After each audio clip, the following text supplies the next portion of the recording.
I'd like to call to order the April MTA board meeting held jointly with the Metro North Railroad and Long Island Committee, New York City Transit Committee, Bridges and Tunnels Committee, Finance Committee, Construction Project Oversight Committee, and Safety Committee.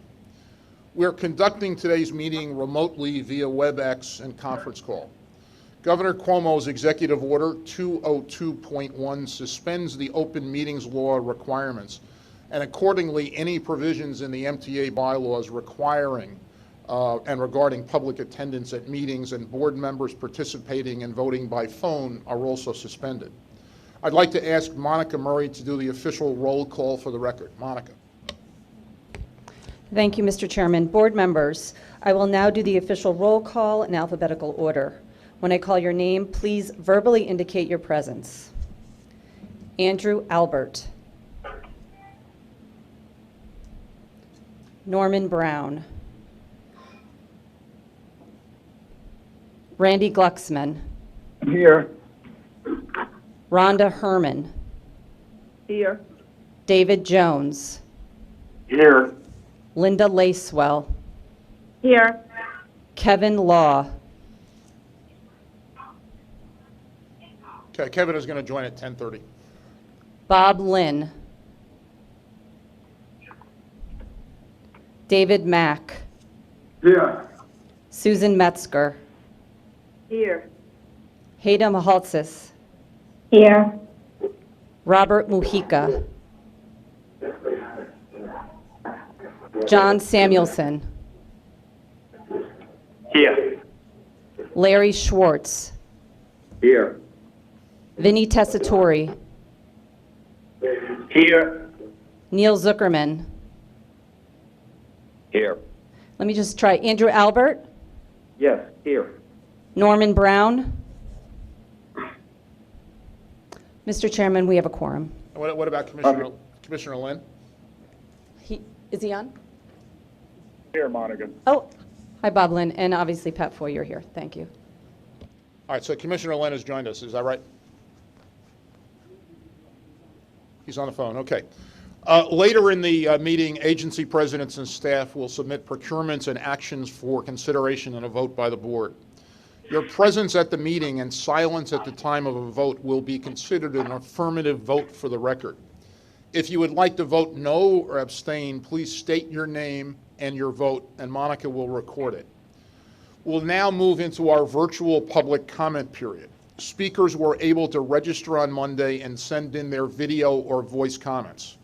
I note that this approach goes above and beyond what's required for public comment in the suspended open meetings law. Good morning. We have 31 members of the public register to speak today.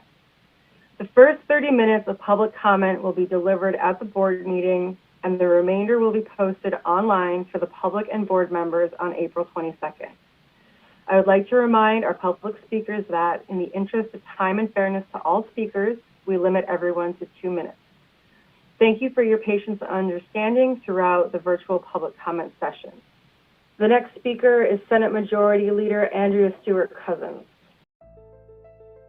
The coronavirus pandemic has created one of the most difficult and darkest times in the history of our great city, state, and country. And yet, even during these times, there are people who work to sustain hope, create access, and provide relief to those who need them on the job. That certainly describes our dedicated MTA employees who ensure that our mass transit system keeps running despite this pandemic.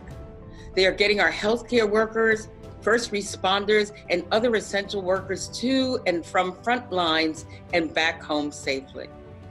And sadly, while performing this essential service for New Yorkers, over 50 transit workers have lost their lives from COVID-19. To the families, friends, co-workers, loved ones of all these incredible people, I offer my deepest condolences. Even today, we can't forget that there are 2,000 other MTA employees who have tested positive for the coronavirus, and still more in quarantine. That's why every MTA employee must have the protective gear they need to stay safe during this crisis. While these essential workers are on the job for us, we all have a responsibility to fight against this virus. And that's why I urge everyone using mass transit to practice social distancing. And of course, please, if you don't need to travel, stay home. It's absolutely essential. It will save the lives of New Yorkers and, of course, our MTA workers. Thank you again. The next speaker is Speaker Carl Heastie. Hi, I'm Carl Heastie, Speaker of the New York State Assembly. Thank you to all the MTA workers on the front lines who are continuing to keep our system moving in these difficult times. You put yourselves at risk day after day for the benefit of our communities. There are so many essential workers that rely on public transportation to get to and from their jobs every day, and the workers of the MTA make this possible. You are vital to ensuring we can keep these systems functioning and move essential workers throughout the city during this crisis. Now, more than ever, it is important to minimize unnecessary trips on our public transportation for the safety of everyone. I encourage anyone who can stay home and avoid using public transportation to please stay home. Staying home helps keep us all safe. As we navigate through this unprecedented situation, it is crucial that we work together, continue to support one another, and do our part so that we can stay safe and healthy. Once again, thank you to the hardworking men and women of the MTA. You keep us moving and are essential to our communities. The next speaker is Senator Leroy Comrie. Okay. Well, I just wanted to reach out. I know that we're going through difficult times. I really just wanted to thank all of the workers, the MTA workers and employees that are out here providing essential services every day. We cannot thank you enough, and we're asking the public to not to overburden you by creating more problems and not observing social distancing rules. It's important that people that have to go to work be able to go to work in a safe environment and follow social distancing, do the things necessary to ensure that that we do not spread this disease or re-spread this disease. Fortunately, the numbers are going down, but we must stay vigilant. But it's only through the work of the MTA workers, many of whom are residing throughout the city, and we've had over 50 deaths so far of MTA personnel who have been courageous in trying to provide our service, in trying to provide service to our community. So I cannot thank you enough. As chair of the New York State Senate Corporations, Authorities, and Commissions Committee, I have oversight of the MTA, and I know that the MTA is facing some major budgetary issues. I stand ready to work with you together to ask for more federal dollars to try to resolve these issues. And I hope that we take a hard look at what transit means in the future as well. I hope that we can do everything we can to ensure that whatever we need to do, we can be able to provide a robust transit system for the people that need it, and also be flexible enough to deal with whatever comes forward. But I mainly just wanted to thank the workers.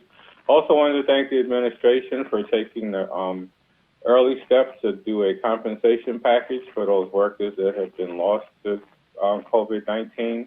I think it's admirable, and it's a great first step as we try to work to address this. I just hope that we continue to protect those other folks that are still providing service every day by practicing safe social distancing. Thank you very much. The next speaker is Senator Tim Kennedy. Hi, I'm New York State Senator Tim Kennedy. I'm the chairman of the Senate Transportation Committee. I want to take this opportunity to say thank you to the thousands of MTA employees who are working so hard each and every day, but especially now through this horrific pandemic. Their work is an inspiration to all of us and is nothing less than extraordinary and heroic. Their work is allowing the system to continue to function at a time where we need it the most, allowing for the essential workers to get to and from their places of employment, saving lives, and helping those that are suffering. It's also allowing the ridership to get the goods and services that they need to take care of themselves and their families and loved ones. Thank you for what you do every single day, but especially now. I also want to take this opportunity to honor the memory of the nearly 70 MTA employees who have lost their lives to COVID-19. Our hearts are with them. Our thoughts and prayers are with their grieving families. I want to thank the MTA leadership for working with the labor unions to provide for the $500,000 benefit for those grieving families. Thank you for that. I also want to call upon the federal government, the White House and Congress to step up. We need the federal government to provide relief for the MTA and other public transportation systems across this state and nation while they are providing an essential service to our communities. The federal government in the next relief package has to make the MTA whole, and we're calling on our partners in government to do just that. I want to once again thank the MTA employees for the work that you're doing every single day, especially through this very difficult time in our nation and world history. Thank you for what you're doing out there on the front lines. You epitomize what it means to be New York tough, and you are the strength and the backbone of New York. Thank you. The next speaker is Assemblymember Amy Paulin. Thank you. I have similar comments to the speakers that I've heard prior. I just wanted to also, as chair of the Assembly's Committee on Corporations and Commissions and Authorities, which oversees the MTA, I wanted to let you know that I've been closely following the impact of COVID-19 on our mass transit system. And I really wanted to take a moment this morning to thank the workers on the subways, buses, Metro North, LIRR. They're out there every day in the midst of this pandemic, making sure that healthcare workers and first responders can get to work. This dedication, however, has come at a great cost. I want to offer my heartfelt condolences to the friends and families of the 68 employees that we've lost. To the thousands of workers who are infected, I wish you a speedy recovery. I also want to let you know that I appreciate and understand the dire need for funding. No one knows better than I do and my colleagues in the legislature how hard we work to ensure that funding would be at a level that we need to make our transit system what it needs to be. So I am with you. I am working diligently alongside the board and the staff to ensure that Congress and the president lives up to our expectation to keep New York what it must be and make our transit workers safe and to make our transit workers work in the best transit system in the United States and the biggest. Thank you. Thank you. The next speaker is Assemblymember Jeff Dinowitz. I'm Assemblyman Jeffrey Dinowitz, and I represent the Northwest Bronx. I appreciate the opportunity to say a few words to the MTA board, but I want to start by thanking everybody who's out there each and every day during this horrible time, whether it's people driving buses or the trains or working in the system, keeping it clean, keeping it disinfected, keeping it safe. While many of us are working from home, there are others who go out to work every single day, and I think it should be known that we all appreciate their efforts and will be forever grateful. But I also want to go on record as saying that it is so important for all of us to speak collectively to demand that the federal government step up and do what it needs to do to make sure the MTA, the largest mass transit system in the country, can continue to operate now and in the future. Billions and billions of dollars in revenue have been lost because of the virus, and 90% of the riders are not on the system right now. That's a huge loss in revenue, and it's not going to recover extremely soon. So we have to make sure that the federal government does what it should do, which is to provide funding for the MTA to make sure that our mass transit system can continue to be the #1 system in the country. Thank you. The next speaker is Assemblymember Robert Carroll. Good morning. I'm Assemblymember Robert Carroll, and I'm glad to be with all of you today. I wanted to make a comment and give my most heartfelt thanks to MTA employees throughout the region who have made it possible for frontline workers at hospitals, grocery stores, hardware stores, and all of those essential workers to be able to get to work safely and efficiently. I want to also give my condolences to the families of those MTA workers who passed away due to COVID-19. Finally, I would like to say to all the MTA board members that I look forward to working with you and my colleagues in the state legislature, in the federal government, the governor, the mayor, to make sure that we find the necessary funding to continue the 2020-2024 capital plan. This pandemic is tragic on so many fronts, but we will need to work together in the future to make sure that it doesn't undo all the great work that so many people have done in the last few years to make the MTA a much more reliable, efficient, and modern system. Again, my thanks to all the MTA workers, the bus drivers, the motormen, the conductors, and everyone else who's made it possible for essential workers to get to work safely and efficiently. Hopefully, we will be through this soon. Thank you so much for your service. Thank you. The next speaker is Anthony Simon. Good morning, Board. My name is Anthony Simon. I'm the General Chairman of the Smart Transportation Division on the Long Island Railroad. First, I'd like to thank Chairman Foy and President Ang, the agency leaders and the staff who have conveyed their deepest appreciation for the heroic efforts of our employees, which is well deserved. Chairman, it is good to know that you came out of your own positive test well and hope the best for you. I want to convey Smart's deepest sympathies to all the families of the transit workers and other MTA workers who have lost their lives to this vicious virus. The death benefit agreement reached for these families and for the future families is an absolute no-brainer. I am sure the board will support this initiative as well as recognize the continued heroic efforts of the MTA workers who are still out there risking their own personal safety each and every day. They do not get to work or conference from home, so they can never receive too much praise. On behalf of the Smart Long Island Railroad workers, we remain committed to seeing this pandemic through. We remain committed to assisting this agency, providing the essential service needed and vamping up as we prepare to recover from this unprecedented disease.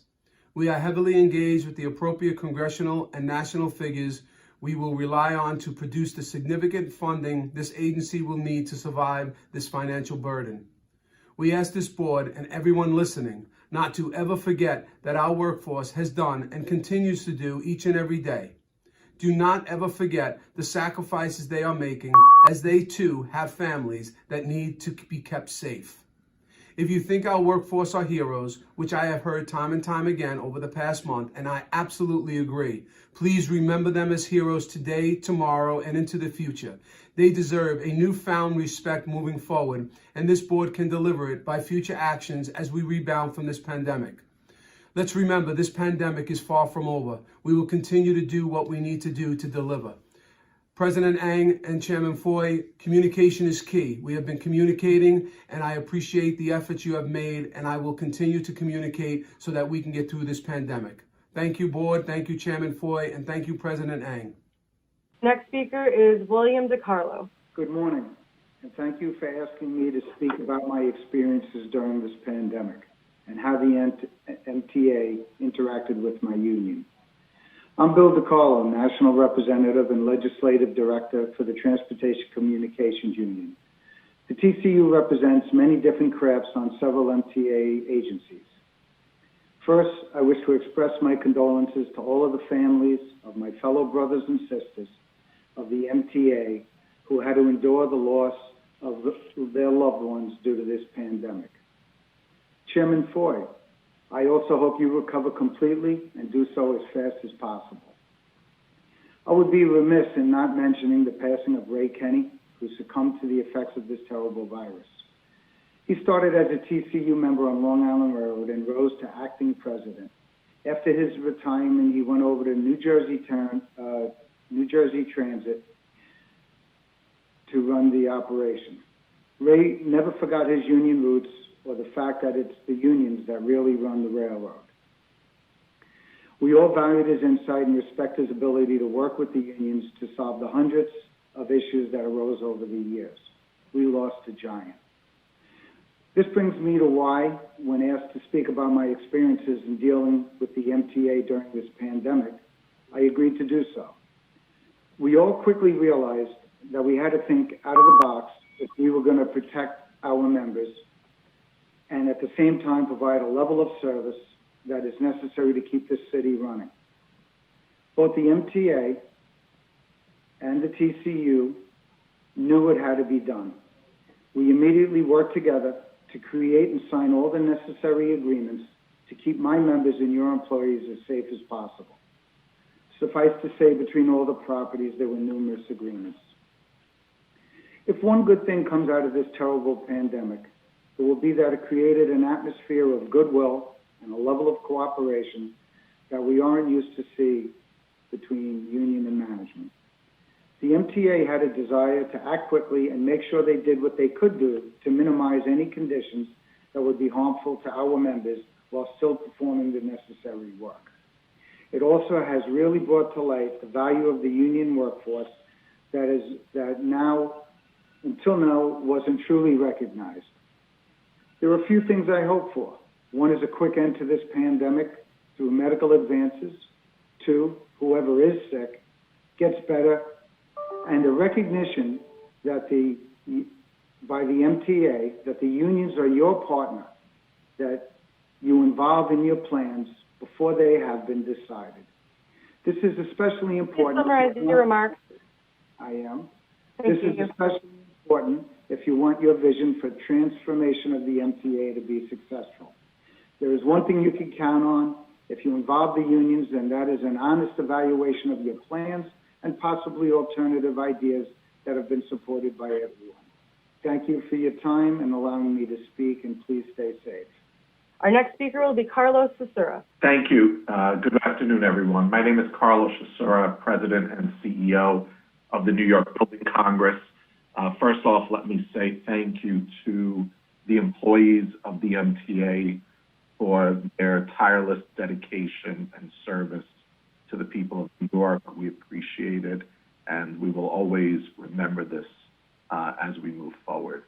As you know, we are living in very, very difficult times, and it is the position of the New York Building that significant investment in our 21st century infrastructure is very critical as we prepare the country for the challenges ahead. Obviously, investing in infrastructure is a proven way to create good-paying, great jobs, spurs economic growth, and historically, investment from the federal government in infrastructure has been a key to moving us forward, whether it was the New Deal or the industrial boom that followed World War II. The MTA, it is our opinion, has a track record of delivering critical infrastructure projects at a critical time. And this is the moment that the MTA must receive the resources and the tools to develop rapidly important projects and put our country back to there are billions of dollars worth of shovel-ready projects that need to be started, and it is our opinion that the federal government should fund the MTA as per the needs of the MTA, and that critical infrastructure projects of the MTA move forward immediately and continue during this time. Thank you. The next speaker is Colin Wright. Good morning, I'm Colin Wright with Transit Center. I also would like to acknowledge the devastating loss of 79 MTA employees over the past few weeks and commend transit workers for their incredible response to the COVID-19 pandemic. Transit Center and our allies recognize the urgent need for resources and equipment to enable the safe and reliable operation of MTA buses and subways, both during the COVID-19 disaster response and during the recovery. Our city, state, and national economies depend on a strong MTA. COVID-19 has decimated the MTA's finances, causing severe declines in fare, toll, and tax revenue, as well as increased operational costs.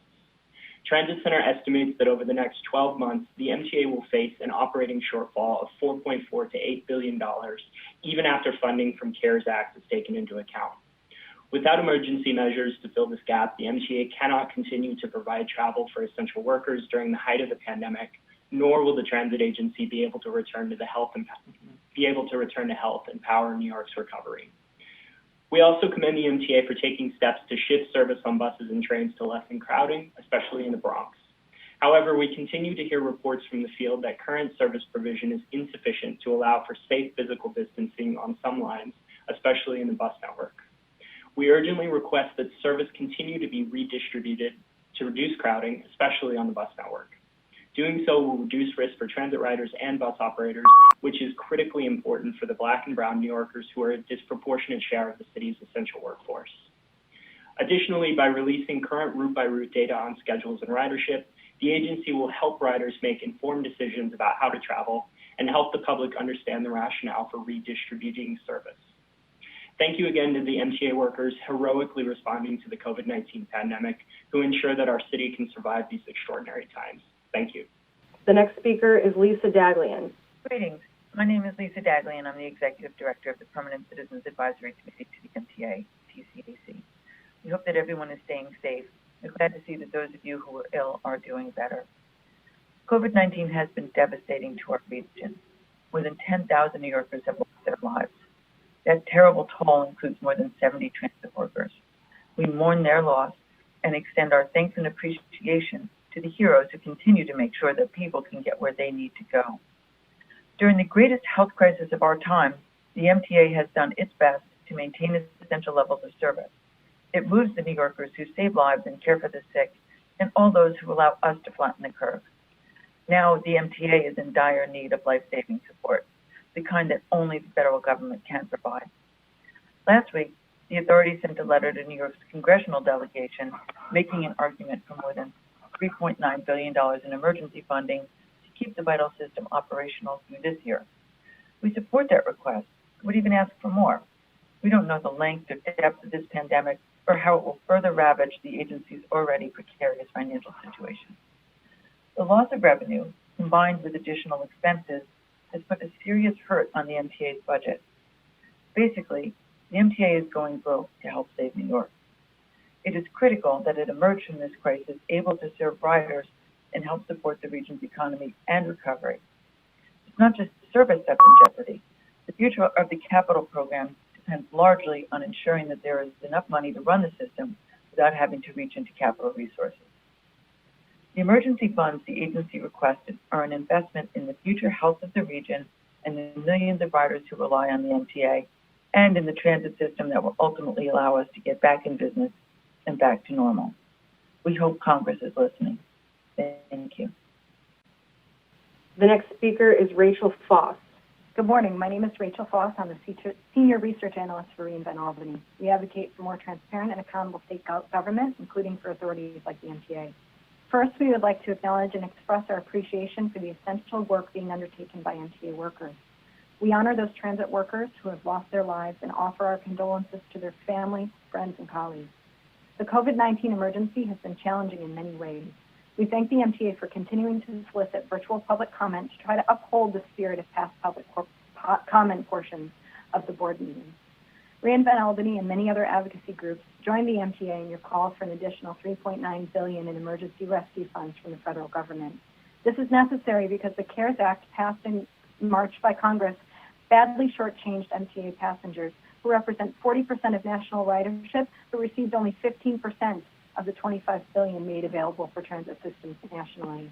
The MTA's needs are massive, and New York's transit system needs billions more in unrestricted emergency aid from Congress. A recent transit center analysis found the MTA's continuing shortfall may run to $8 billion, even considering the $3.8 billion from the CARES Act.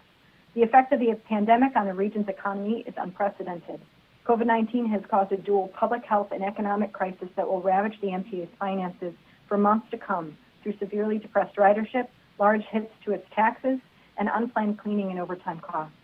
Recovery of the region is dependent on billions in federal aid coming to the MTA, as the city and state will not be able to save the MTA. The emergency measures passed in the state budget, such as borrowing $10 billion in operating funds, should be an absolute last resort, as this would negatively affect the MTA's bond rating, which saw yet another downgrade from Moody's last week. This in turn would hamper the region's economy, which is dependent on a fully functioning mass transit system like no other part of the country. This is why Reinvent Albany and our colleagues will do what we can to ensure Congress delivers billions of emergency aid for transit riders. We stand ready to work with the MTA towards this goal. Thank you. The next speaker is Brian Frisch. Thank you very much. Hello, and thank you for the opportunity to testify today. My name is Brian Fritch, and I'm the manager of advocacy campaigns for Regional Plan Association. I want to start by expressing our sincerest gratitude to the MTA for continuing to operate during the current crisis and to convey our deepest condolences to the MTA families for those that have passed away.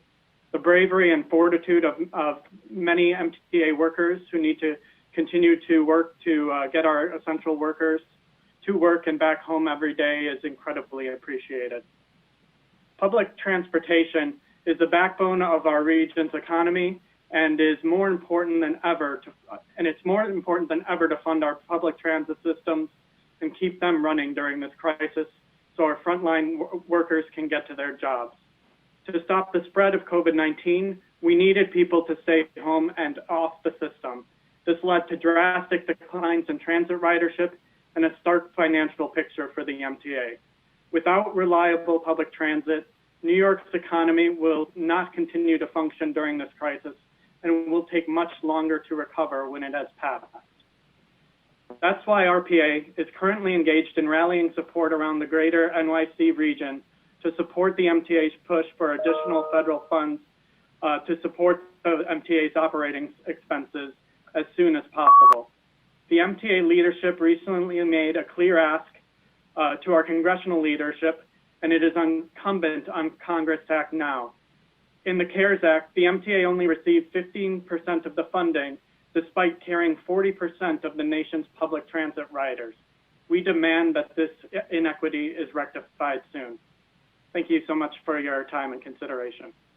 The next speaker is Andrew Pollack. Hello, everyone. Once again, thank you for letting me talk to you all during this unfortunate circumstance. I am Andrew Pollack. I am the Public Advisor to Passengers United. 3 points I want to make. Number one, I want to extend my condolences to Lionel Hogan's family and friends, Queens Village Bus Depot, ATU 1056, and TWU Local 106 as they are grieving the loss of their colleague due to COVID-19. Second, federal funding. I'm very glad that Chairman Foy keeps bringing this up. It's very important that the MTA receives the $4 billion.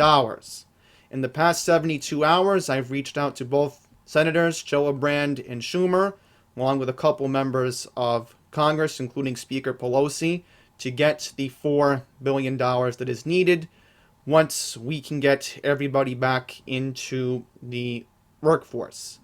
And the third point I want to make, I reached out to Governor Cuomo over the weekend.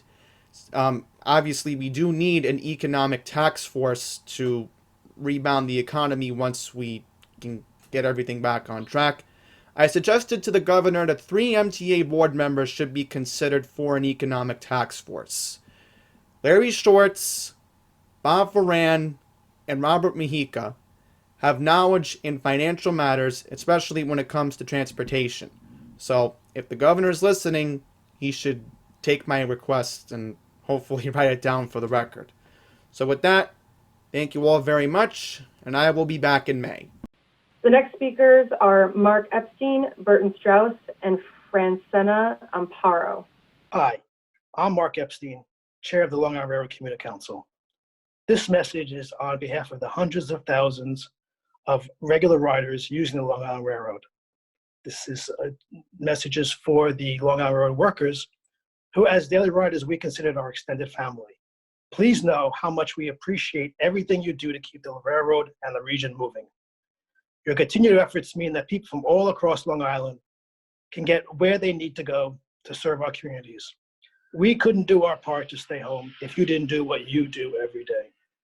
The tragic death toll among transit workers is a sad reminder of the risks you take every day. We know that in this battle against the virus, you, the steadfast workers at the Long Island Railroad, have stood your post. And so at this point in time, please know that from our families to your families, we wish for you to be safe, be well, and again, thank you. Hello, I am Burton Strauss, and I am Vice Chairman of the New York City Transit Riders Council. I am speaking today to say thank you to all of the transit workers out there, bus and subway operators, cleaners, maintainers, everyone who makes a city's transit system run. You are the heroes who move the New Yorkers, who save lives and care for the sick, and pharmacy and food service workers, all those who allow us to flatten the curve. When our city finally recovers from this horrible situation, it will be in large part because of you. Please accept our deepest sympathy on the loss of your friends and colleagues. They will not be forgotten. Thank you.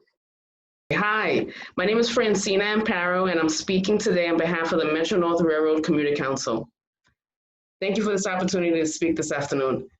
We would like to thank the men and women of Metro North for keeping the trains running so that the frontline essential workers, including transit workers, can get to where they need to go. With your help, we will get through this crisis and begin to recover. I also want to express my sincere sorrow for those lives who've been lost and for those who succumbed to the deadly virus. From the bottom of my heart, and on behalf of the riders everywhere, thank you for keeping the region moving. You're heroes moving heroes. The next speaker is Felicia Park-Rogers. Hello to the MTA board and to Chair Pat Foy. My name is Felicia Park-Rogers, and I am the Director of Regional Infrastructure Projects for the Tri-State Transportation Campaign. I would also like to extend my condolences, my deepest condolences, to the hardworking staff of the MTA, to those who have lost their lives due to COVID-19. This is an extremely tragic situation. On behalf of the Tri-State Transportation Campaign, I am also adding my voice in support of the urgency of the need for an additional nearly $4 billion from the federal government for the MTA for just the year 2020. At Tri-State, we recognize how important the entire MTA system is, not just for the city of New York, but for the Tri-State region and for the nation. As others have said, but it can't be said enough, essential workers are at the front line of this pandemic. If they can't get to work, the city's healthcare, food, safety, cleaning, public work systems, and more will be at the risk of collapse. The MTA must keep running. It is not an optional service. It is the backbone of our civil society. The MTA and the City of New York are facing a situation akin to a natural disaster, and we urge the federal government to respond in kind. New York City is responsible for nearly 10% of the nation's GDP. The journey to national recovery from COVID-19 will run through New York City and the entire region. We need the MTA to be functioning now and into the future for that journey to succeed. We will continue at Tri-State to advocate for these funds with our congressional leadership, and we urge any members of the public who are watching the hearings today to please send a letter to your congressperson and your senators. Thank you so much. The next speaker is Jason Anthony. Good afternoon. I'm Jason Anthony, Vice President of Passengers United. This month, I want to bring my sincere condolences to those transit workers who have perished due to the coronavirus, especially to Ray Kenny, who recently passed this past weekend.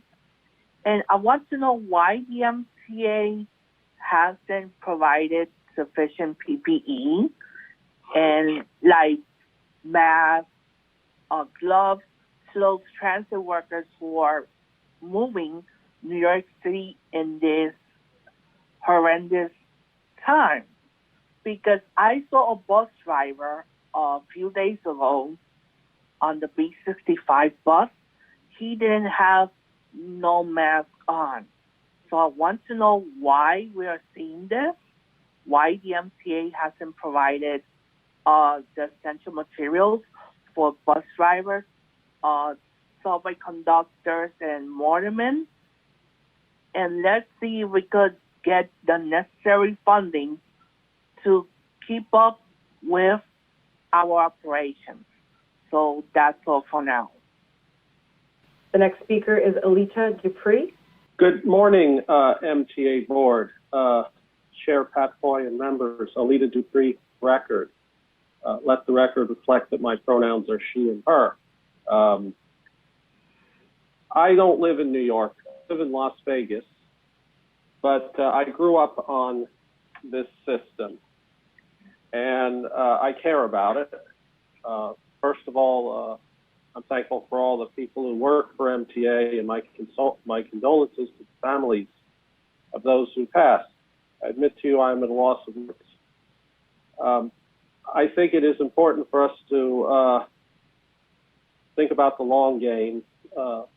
Besides being safe, I feel it's important to continue the work of the Omni fare payment system. I used it in September of 19. It's very helpful, and perhaps someday I'll share my story of my damaged reduced fare card. I advocate, as a person of disabilities, for full accessibility of the system. I can climb stairs, but many can't. And when I ride systems like BART in San Francisco, I don't think about accessibility. But it really hit home to me when I was in New York, and I had to climb stairs in some of these old stations. I am pleased that the acquisition of Grant's Terminal is now owned by the MTA, and we have full control of it and do with it as we need to do. It was a place that I first visited in 1980, where I realized there were things bigger than myself. And so it is very near and dear to me. So I look forward to future meetings, but I will say this, as I close, there is one word that I use to describe the system that is the MTA, and that word is legendary. The next speaker is Omar Vera. Greetings, MTA Board, and welcome to the April edition of your full board meeting. First things first, I know that we all still can't meet in person again yet. Well, can't meet in person yet due to the COVID-19 pandemic. But hopefully, with improving conditions and statistics from Albany, we can ultimately hold regular meetings again, either in May or right before the summer. Hope everyone here as well. Like last month, I salute all the transportation workers at the MTA and other agencies across the country, in this case, across the world, I should say, for being on the front lines and moving medical and essential personnel to where they need to go in order to help those in need, as well as to ultimately defeat this terrible pandemic that has impacted the entire world in negative ways.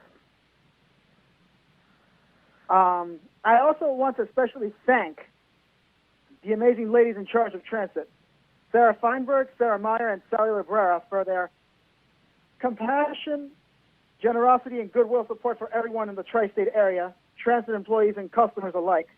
The three amazing ladies, that's Sally and the Sarahs, are truly transit mother figures to us all, and thus are the three golden goddesses of transportation in the tri-state area. And I thank them for their excellent and compassionate work in these difficult times. So, and of course, I also thank everyone else here for their hard work in getting everyone back on track. We can defeat this terrible pandemic if we all keep maintaining social distancing for the time being until it's safe to be regular again. And together we will win. We will win, and we will be back at NCHQ and elsewhere soon enough. And with that said, I'll go back to balance of my time. Thank you for hearing me out, and I shall pass over to the next person. Thank you. The next speaker is Theo Allen. Thank you, MTA Board. I am so distraught that we have lost 79 MTA employees among the many thousands of people just in New York State. But while we can thank the MTA workers, the MTA Board has not done a good job. It failed to comply with its pandemic plan from 2012, which required PPE, rear door boarding, and the MTA has failed to ensure that social distancing has occurred. For example, Chicago says you can only have 15 people on a 40-foot standard bus or 22 on an articulated. We only got the mask mandatory Friday at 8 p.m. We haven't actually seen the MTA release its important data or the MTA tell people that if you use a low crowded station, which is very close to another one, you get to go to that so you don't have to clean every single station. Agencies such as in Washington have done that. We haven't seen the MTA say close entrances, but keep every entrance open so it has to clean more. And the subways, if you put your hand on a plastic pole, which can actually hold COVID for 2 weeks, according to some studies, that's dangerous. You can't have 100% load capacity on your subways because how are people supposed to be spread out 6 feet apart when we have community infections and community spread? How can you do that rationally? The MTA board needs to double down, make sure that essential workers only are on the system, not the homeless. Please summarize your comments. And please continue focusing on social distancing. And thank you. The next speaker is Miriam Fisher. Okay, I want to start with a quote by ex-President Byford. Accessibility is a moral imperative. I'm urging the MTA to continue gains in accessibility for people with disabilities. A reminder of the need for elevators to reduce dangers to parents with strollers. Malaysia Goodson, preventable deaths don't need more admissions to an overwhelmed ER and hospitals. Not now, not ever. Urging Governor Cuomo to finalize appointment of Mayor de Blasio's nominees to the board, Victor Calise and Lorraine Cortez Vasquez, as advocates for the disabled and seniors, an extremely vulnerable population. Continue steps to implement congestion pricing with link to federal approval, a source of funds for fast forward and accessibility. And now we all see the streets, which are clearer, traffic down. Statistics already show more safety and cleaner air. Disagree with the proposed 350 new cops on the subway. Dire need for money for operational and capital improvements.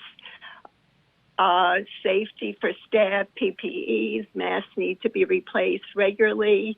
The homeless situation is not going to be solved by cops, but providing safe havens for people who are homeless, not more cops in the subway. Again, quoting ex-President Byford, accessibility is a moral imperative. Thank you. The next speaker is Stephanie Burgos Vera. Hello there, thank you. So good morning, I'm Stephanie, and hello to the board and to the chairman. I'm the organizing manager at the Riders Alliance. And first of all, I really want to say just thank you to all of the bus and subway operators who are providing service to the million New Yorkers who are helping us fight this crisis. And so today I'm going to talk about just 2 points. So I want to talk about what the MTA can do in this moment to continue to provide riders and their employees with safe conditions, and also what the federal government can do. Everyone has a role to play. But first I'm going to start with what the MTA can do. So just a few weeks ago, the comptroller released a report about who essential workers are. And in that report, we saw that 70% of essential workers are people of color, 53% of them are immigrants, and 30% of them are bus riders. And we know that all of these folks, the majority of these folks, are coming from low-income communities, and they're coming from the West and Central Bronx. They're coming from Central Queens, and they're coming from Central Brooklyn. And in this moment, we need to ensure that the MTA is redistributing the service to these communities that we know are taking transit, that we know are getting on the bus and are getting on the subway. In order for riders to practice social distancing on a bus and on a subway, we need to ensure that there is enough service. This also helps keep riders safe, but also help keep their MTA employees safe.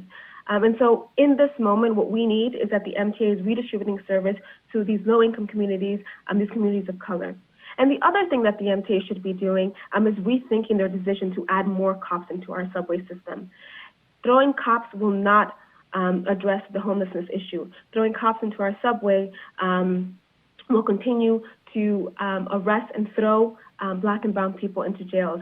And so that's what the MTA should be doing in this moment, and they don't need the federal government to make that decision. Now on to the federal government and what they can do to help protect the system. And so to wrap it up, we all know that the MTA released the money that they need. They need $3.9 billion, and the Riders Alliance fully supports that the MTA gets what they need, because it would allow the essential workers to continue having service, and it will make sure that when we come back after this crisis, that the 6 to 8 million New Yorkers will have access to reliable and frequent service, and ensure that we don't see service cuts. So thank you. Thank you for your time. Thank you. The next speaker is Christopher Greif. First of all, good afternoon, everyone. I'm Christopher D. Greif, member of the New York City Transit Riders Council, as well as the ACT and Long Island Railroad ADA Task Force. First of all, my condolences to a train operator who passed away on the 2 line, who actually lives not far from me. My condolences to the family and to the MTA. As you know, 110th Street was a really damaged area, got damaged, as well as the station.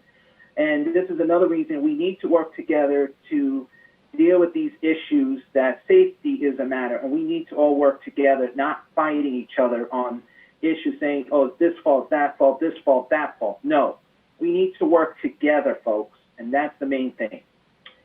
The other concern, I'm not concerned, but I actually do want to thank the Long Island Railroad, ADA, as well as Long Island Railroad, because there were some increasement in ridership along the Brooklyn branches, Atlantic branches. We want to thank you very much with the Long Island Railroad and listening as well as MTA buses are getting much better as well as New York City. At least now we all are working on a lot of advocating and working together, not fighting each other. And this is the time we need to work together as a peaceful, loving time right now, and we need to encourage this. And it would be nice if our press people will please get the right information and not scaring people saying MTA is going to shut down. No, this is not the time to think of that, or whatever elected official says this. We need to work together and think of making sure our first responders are getting to where they have to go as soon as possible to where they have to go. And this means we have to reduce train service and bus service right now. I can understand that. It is a better move than hearing the word CUT, cut of service. I urge this, and I want to thank the MTA. I want to thank all MTA presidents as well as the chair. Thank you, everyone, for this time. The next speaker is Deborah Greif. My name is Deborah Greif. I am the chairperson for the Brooklyn Family Support Service Advisory Council and the state rep from Brooklyn to the statewide.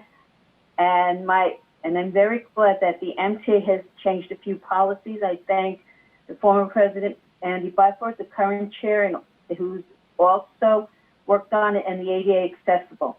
We have children who have cerebral palsy, and their mothers are also have disability too, who are in specialized strollers.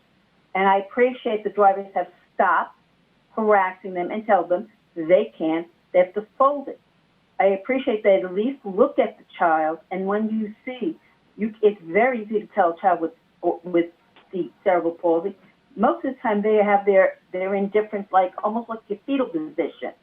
And if they can't walk, and it's very painful to be in a regular wheelchair. That is why they also we finally gotten specialized stroller chairs for children who are over the age of 5 and 6. So I appreciate that you put that in, and the bus drivers have been more understanding and appreciative, because you see, I'm also disabled, and I would have loved, when my son was a baby, to have been able not to have to fold a stroller. Now it takes into account that the parent as well as the child will have a disability. So I want to thank you, and I also want to thank you for telling the buses that they have to let people with disabilities or who are short stature and seniors to go on through the front. The way the current bus is in the back, it is very hard to get off. It is too high. It's more than a foot, at 3-4 feet at least. It's very, very high. So I thank you for changing that policy. So, and I also, my condolences to all of the workers you lost, and hope everyone stays well. And we also have, I did know the driver from the 2 Trim, my condolences to him and his family, as well as the MTA family. Thank you very much. The next speaker is Jessica De La Rosa. Hi, everybody. Good afternoon. My name is Jessica De La Rosa, and I'm from the Brooklyn Center of the Independence of the Disabled, and I'm testifying on behalf of ours, the Accessoride Reform Group. We appreciate the chance to testify remotely, an accommodation that you should consider making permanent, since many people can't easily travel to downtown Manhattan during work hours. We want to recognize the tremendous challenges that the MTA workers, Accessoride drivers, and other personnel, and all of you are facing during this crisis. And we want to thank you and all of them for keeping Accessoride going as a vital part of New York City's transportation system. Early on, you responded swiftly to the concern of riders and our group about shared rides, suspending them on March 18th. This made sense and was the right thing to do. Another sensible change that we hope will be permanent, you've allowed riders to take round trips to do short errands, such as going to the bank without waiting 90 minutes for another ride. Thank you. You also decided to hold off on the ill-considered changes to the on-demand pilot for the duration. That also made sense, and we again urge you to rethink your flawed plan for the second stage of on-demand. Finally, we appreciate the efforts drivers are making to keep Accessoride and other taxis clean. And just as expected from all state and city entities serving the public, we urge you to make sure the workers are supplied and wearing masks and gloves and have appropriate cleaning materials on hand at all times. This is incredibly tough time for all of us New Yorkers, and many people in our community are especially affected. We appreciate your hard work and hope we are all here and can continue to work together to improve Accessoride when the crisis subsides. Thank you. The next speaker is Finley Staub. All righty. Hello to the MTA board committees. Hope you are staying well and healthy during this current pandemic that we're currently going through at the moment. I have 3 things to talk about this month. 1 of them is minor, and 2 of them are major and are of importance. Major, please enforce the must wear a face mask on buses and trains rule. The reason for this is because this is to prevent and stop others from getting sick. There are still people who aren't wearing masks and aren't social distancing on transportation. This problem needs to be taken care of. Minor, please keep the comments and live chat on future videos and live streams on your YouTube channel disabled. The reason for this is because the comments I see that are typed in the live chat of your live streams and the comment section on your videos are completely unnecessary. Major, please consider rename the Central Park North 110th Street station on the 2 and 3 lines to Central Park North 110th Street Garrett Gobble Way. The reason for this is to show and pay respect to the hero train operator who died in the event I dub as the catastrophe of Central Park North. It would be great that you show that you care about your employees by going through with this proposal of my own. Thank you for allowing me to speak this month, and I hope to speak again at next month's meeting. Thank you. The next speaker is Danny Pearlstein. Good morning, board members, chair. Thank you so much for having me at this difficult time. I want to make a pitch, as everybody here I'm sure has, for the $3.9 billion in federal aid that the MTA so badly needs. We know that this is crucial to maintain our essential service plan and to build back the MTA, the city, and in fact the nation, because the MTA is the bedrock of New York, the nation's financial and cultural capital. So I want to put in an urgent plea for that to all of our federal representatives, both here in New York and beyond around the country. We need that $3.9 billion. Next, I want to make a quick point about an area in which there are some essential savings that should be achieved, and that is on the new hires for the MTA police force. Last fall, we forcefully argued that it would be safer to run more frequent transit service than to add an expensive new police force, and we now know that that's absolutely certain, given the dangers of crowding in closely confined spaces.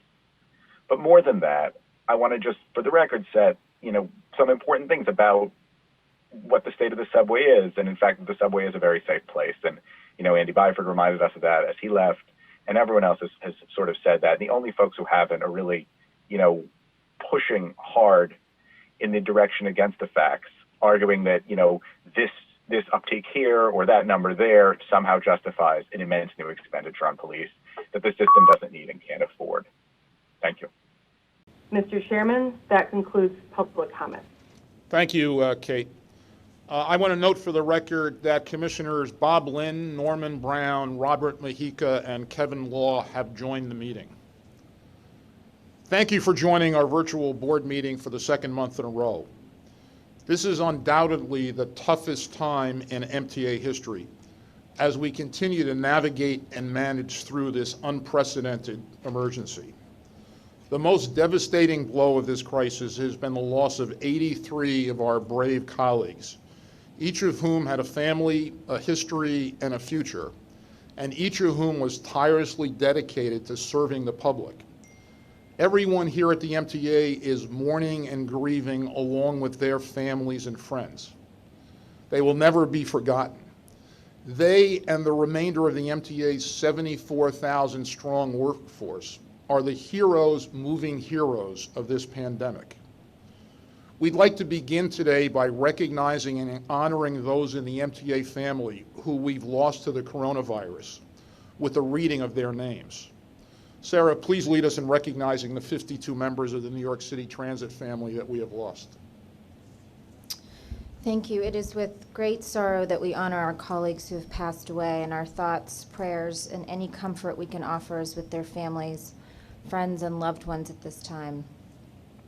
Juan Diaz, Martin O'Connell, Scott Eric Elijah, Darlissa Nesbitt, Daryl Sweeney, Frank Lee, Jacob Credell, Jose Lalu, Larister Brown, Peter Petrossi, Phyllis Robinson, Phyllis Holly, Randolph Christian, Steve Ribkin, Van Christmas, Ananda Mulia, Caridad Santiago, Ala Khalil, Avron Alvis, Ferdy German, Lev Galabov,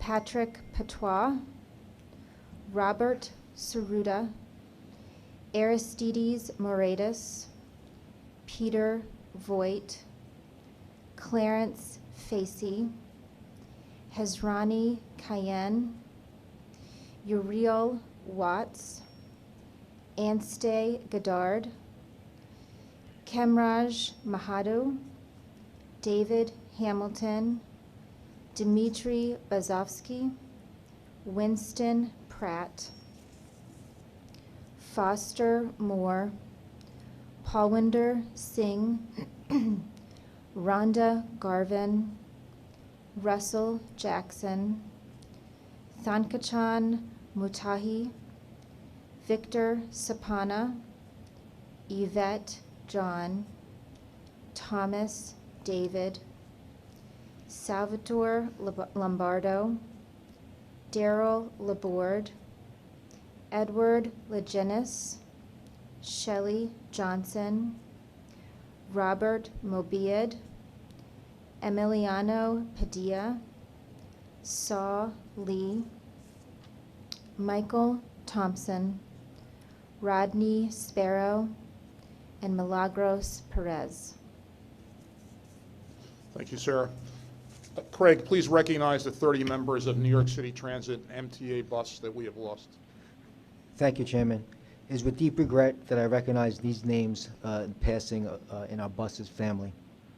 Cornell Anderson, Felix Castillo, Henry Castro, Miguel Shumpitaz, Clyde Coburn, Stuart Cohen, Oliver Cyrus, Wayne Fingal, Joseph Fletcher, Erlin Galarza, Harold Germain, Gregory Graham, Hugo Gutierrez, Ramon Gutierrez, Ernesto Hernandez, Lionel Hogan, James Jackson, Emmanuel Jacob, Chong Lu, Leon McKnight, Julio Mejia, Hunsuraj Nankishore,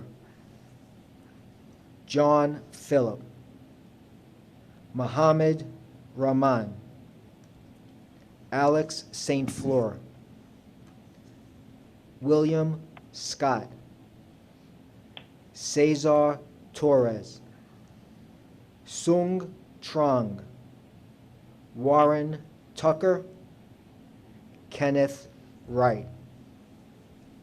Thank you, Craig. Kathy Rinaldi, please recognize our Metro North colleague who we have lost. On behalf of the Metro North family, we'd like to recognize the loss of John Oles, and we would also like to offer our condolences to his wife, Karen, who is a Metro North employee. I now ask all of you to please join us in a moment of silence as we reflect on the service and sacrifice of our fallen colleagues.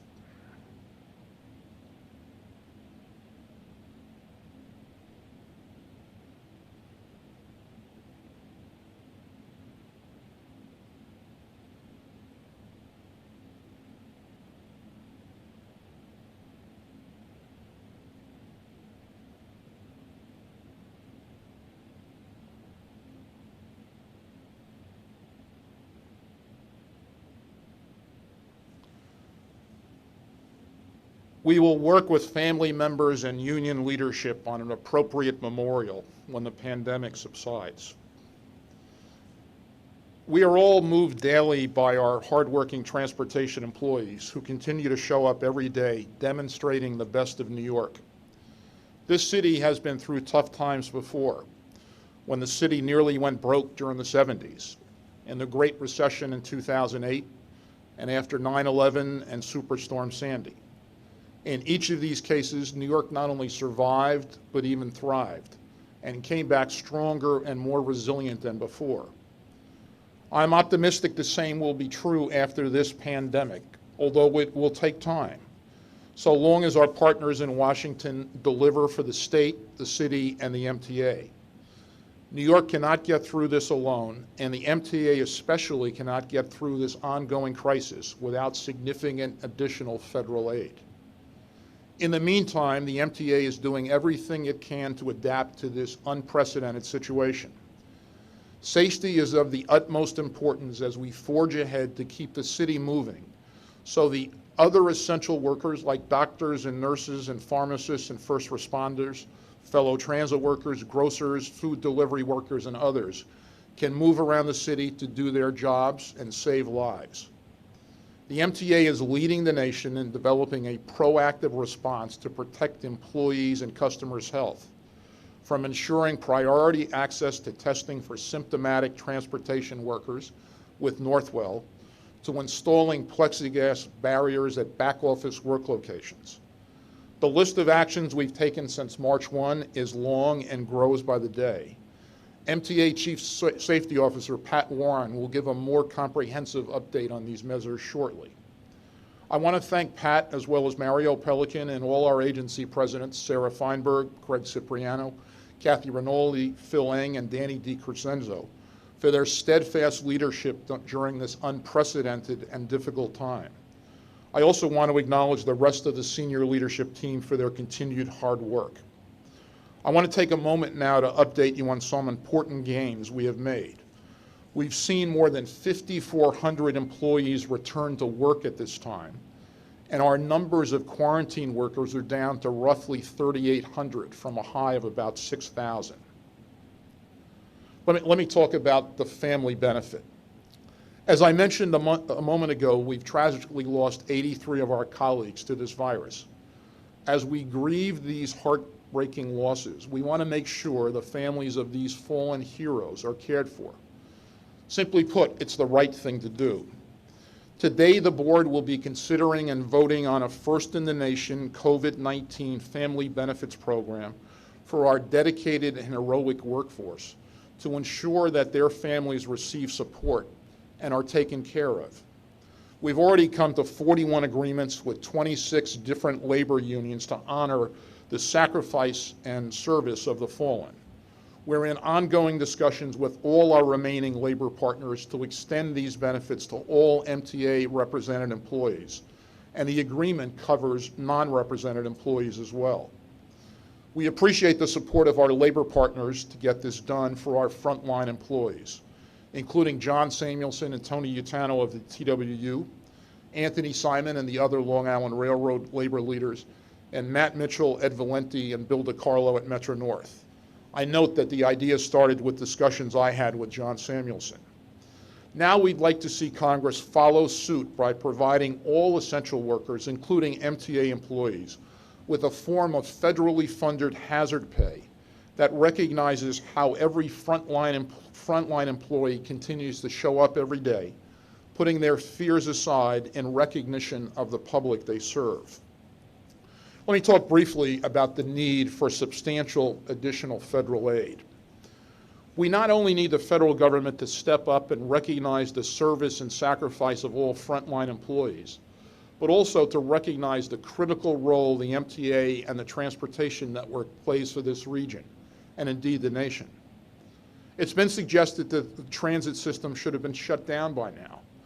But what's clear that this would only have caused us more harm, as we now carry the doctors, nurses, police officers, firefighters, and other essential workers who are literally saving lives. When this ordeal ends, and it will, we will have proven the necessity of our system not just during robust times, but during times of crisis. What the MTA needs now is significant additional emergency aid from Washington in the amount of $3.9 billion. There is no time to wait. The present and future of the MTA are in serious jeopardy. The pandemic has driven ridership down precipitously, decimating fare and toll revenue. And the dedicated revenue sources that support our agency are also in free fall. These are extraordinary times that call for extraordinary measures. As such, we are again calling on Congress to deliver a national solution to a national crisis. We are grateful to the New York congressional delegation led by Senator Schumer and Chair Nita Lowey for the nearly $4 billion directed to our agency in the CARES Act. But continued ridership decline since the middle of March and falling amounts of dedicated revenues mean we need an additional $3.9 billion. Last week released the findings of a detailed economic study that was completed by McKinsey & Company with Jano Lieber. It estimates the full impact of the virus to be between $7 and $8.5 billion. Restoring the MTA's financial health is a matter of national interest. When this crisis is over, we will be there to power the recovery. We're the lifeblood of the New York economy, which accounts for approximately 10% of national GDP. But the state can't recover without a strong public transportation system. And this country can't recover without a strong New York. Our congressional delegation on a bipartisan basis supports this effort. The MTA was seeing major gains in service, in operations, in work on capital projects before the pandemic hit. And we don't want to go backward when the crisis ends. We need Congress to act now. I want to acknowledge, lastly, the support of our union partners in the first round of funding for the MTA. We are again working closely together with our union partners on the MTA's $3.9 billion request. Thank you. I'm now going to turn it over to our Chief Safety Officer, Pat Warren, for a brief update on the actions we continue to take and to set the national example for ensuring the health and safety of our employees and customers in responding to the pandemic. Pat. Thank you, Pat. Since day one, the health and safety of employees and customers has been our #1 priority. Last week, we announced a partnership with Northwell Health, Go Health Urgent Care Centers to ensure that symptomatic transportation workers receive priority access to COVID testing at 52 locations across our service region with no out-of-pocket cost. This expands the options available to our employees, giving them another avenue of support aside from their primary care physicians and healthcare providers. Let me highlight that testing of our employees by their private doctors also comes at no cost to them, thanks to a state directive on insurers. We have taken aggressive action to battle this virus since it arrived in New York, distributing over 3 million pairs of gloves and 1 million masks since March 1st. Further, we served as a leader in the transportation industry by providing masks to our employees well before the Centers of Disease Control eventually changed course to advise that all Americans wear masks. And on March 24th, we began to deploy a nation-leading temperature brigade to test tens of thousands of employees across the system, which was recently expanded to more than 55 locations system-wide. To promote social distancing, our subway and bus maintenance teams are working on rotations where reporting times, reporting locations, and break times are staggered. Personnel from key transit facilities have been redistributed throughout the system, including at towers and control centers, to ensure only service-critical staff are in location to improve our employees' abilities to sustain distancing standards.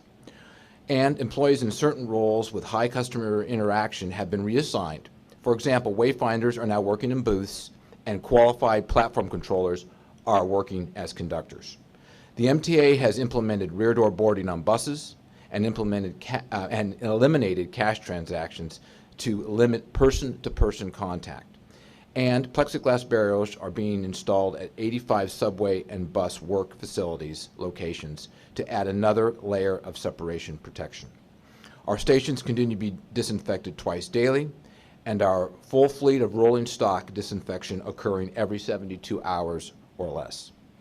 Accessorized vehicles are disinfected daily. Additionally, we've established an on-call cleaning contract with Guardian to perform specialized cleaning. They have performed specialized cleaning at nearly 5 million square feet of workspaces and operating facilities so far. We will continue to do everything possible to keep our customers and employees safe. Thank you, Pat. I now turn to Bob Foran, our Chief Financial Officer, for a report. Thank you, Mr. Chairman. We're in a financial crisis of unprecedented magnitude, facing potential fair, toll, and dedicated tax revenue losses of $7 to $8.5 billion in 2020 and continuing losses in 2021. We have sought and are slated to receive $3.9 billion in federal emergency aid under the CARES Act and have requested an additional $3.9 billion from Congress as the scope and duration of this crisis continues. The state has responded and provided us with temporary access to capital funding lockbox for operating relief through the end of 2021 and has authorized MTA to issue up to $10 billion in deficit financing bonds. Definite financing authority is something we do not want to use, but is an important tool to have available. Because of the impact of the pandemic, MTA's transportation revenue bonds have been downgraded by 3 rating agencies, S&P, Fitch, and Moody's, but yet remain an A investment grade credit. The April 2020 Budget Watch is in the exhibit section of the Finance Committee book on Director's Desk and includes results of operations for March and subsidies through April. The initial impact of social distancing and the governor's pause executive order effective March 22nd, limiting non-essential activities, resulted in a severe decline in all revenues, including ridership and bridge and tunnel crossings. Passenger and toll revenues were down $249 million for the month of March, wiping out February year-to-date favorable results of $11 million. Year-to-date March operating expenses were down $136 million, primarily reflecting timing impacts across all agencies. Electric power and fuel variances were favorable, reflecting both lower rates and consumption as MTA's operating agencies enacted essential service plans to meet reduced service demands. Paratransit demand has also been significantly reduced. Overall demand for service has been drastically lower as New Yorkers have heeded the governor's call for non-essential workers to stay home. However, higher costs for sanitizing will have a more significant impact on our financings in the coming month, and we will report these each month to the board. I would like to comment on how our administrative staff had risen to the challenge and kept our critical back office operations running while working remotely. At the Business Service Center, nearly 100% of employees, represented and non-represented, have been working from home. The call center is taking calls remotely and has provided supplemental support to the MTA Employee COVID-19 Hotline. The Document Management Center is up to date with imaging paper documents for processing. Bills are getting paid. Payroll has not missed a beat, while Human Resources and Benefit Administrations are handling all urgent requests on a same-day basis. Procurement is conducting the full range of services it performs for the MTA family. Business Services Finance met the 5-day general ledger close for the month of March. This is unprecedented even during normal times. Many other examples exist throughout the MTA. This is a credit to our employees who are dedicated to public service. We have approximately $3.4 billion of liquidity and are soliciting additional lines of credit from commercial banks, which are receiving positive indication of interest. I receive our cash report early every workday, and I'm reviewing and improving all significant capital and operating automated clearinghouse payments before they're made. This is an unprecedented financial situation, but I'm encouraged by the support from the investment community and our governmental funding partners. Together, I believe we are prepared to deal with this crisis and ensure that the MTA will continue to move New York now and after the coronavirus crisis ends. Thank you. Thank you, Bob. I'd also add a brief note that while transformation remains on pause for the duration of this crisis, as we focus on running daily operations safely during the pandemic, Anthony McCord and his team continue to support the agency's overall mission. For example, they have refocused and allocated staff to supporting COVID response, and I thank Anthony and his team for that. Now, Jano Lieber with a report on MTA C&D and CPOC. Jano. Good morning, Board. Good morning, Chairman. First of all, on behalf of the entire construction team, I want to express our admiration for the service of our brothers and sisters in the operating railroads and in New York City Transit. We have been able to continue the construction progress only because they have made it possible for essential workers like infrastructure construction workers to get there on a daily basis. I'm going to show you a PowerPoint deck, which I hope is now up on the screen. Andrea? Okay. This is an update on the progress of construction during the COVID crisis. First of all, we started telecommuting very quickly the week of March 9th. So the entire C&D workforce went to telecommuting by the week of March 16th. And I think that has had a positive impact on our relatively low infection rate. We've had only 9 positive cases reported out of a workforce in excess of 700. Next slide. Next slide.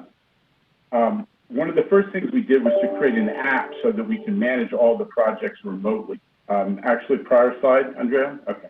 An app so that all the projects could be managed remotely. And that with that, we now have in excess of 500 projects reporting virtually daily on their status.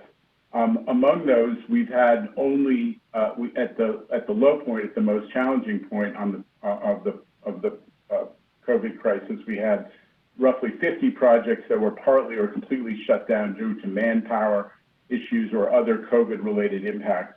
Today, we have 24 projects, so you can see that we're coming back up to the full strength. The app has been effective because it's allowed us to identify and resolve issues quickly where we needed PPE, for example, on projects, where there were supply chain problems that we could address, and also to regularly disseminate the mandatory protocols with respect to safety and all the guidance that was coming from our leadership and from the state leadership. It's been a key tool in our effectiveness during this entire period. Next slide. Next slide, please. So obviously, safety has been the #1 priority, even as we were deemed to be essential transit infrastructure and therefore permitted to keep working, we had to implement aggressive safety protocols. And we completely changed work on many, many construction projects in order to accomplish social distancing, to make sure that crews operated at social distance within a crew, equally important that they didn't interact physically with other crews, that tools were properly disinfected, that people who had to work in confined spaces like pump rooms or common rooms or electrical rooms, that we metered access to those rooms, that we also made sure that entry and exiting, that people kept social distance. And you see in the image on the screen some of those activities going on. You have on the left the disinfection of workspaces. We, as Pat Warren said, we disinfected a ton of spaces once there were any identified positive cases. We have in the center a toolbox talk before the start of work on the 33rd Street Penn Station East End Gateway project taking place with workers complying with social distancing. On the right, you see one of our construction projects doing temperature checking. So all of that kind of work was aggressively implemented. Next slide. One of the other things we did is we pushed out very early on, I think, a very effective series of flow charts that enabled contractors to correctly manage all the different scenarios. When there was a worker on a site who subsequently was identified to be a positive COVID case, how to deal with exposures in the workplace, how to deal with different scenarios where maybe somebody had a spouse at home who had tested positive. We created these flow charts, we pushed them out, and it enabled the contractors to really manage the risk to the workers on the project properly and in compliance with the medical advice we were getting from the New York State Department of Health and the MTA's own OHS, Office of Health Safety. Next.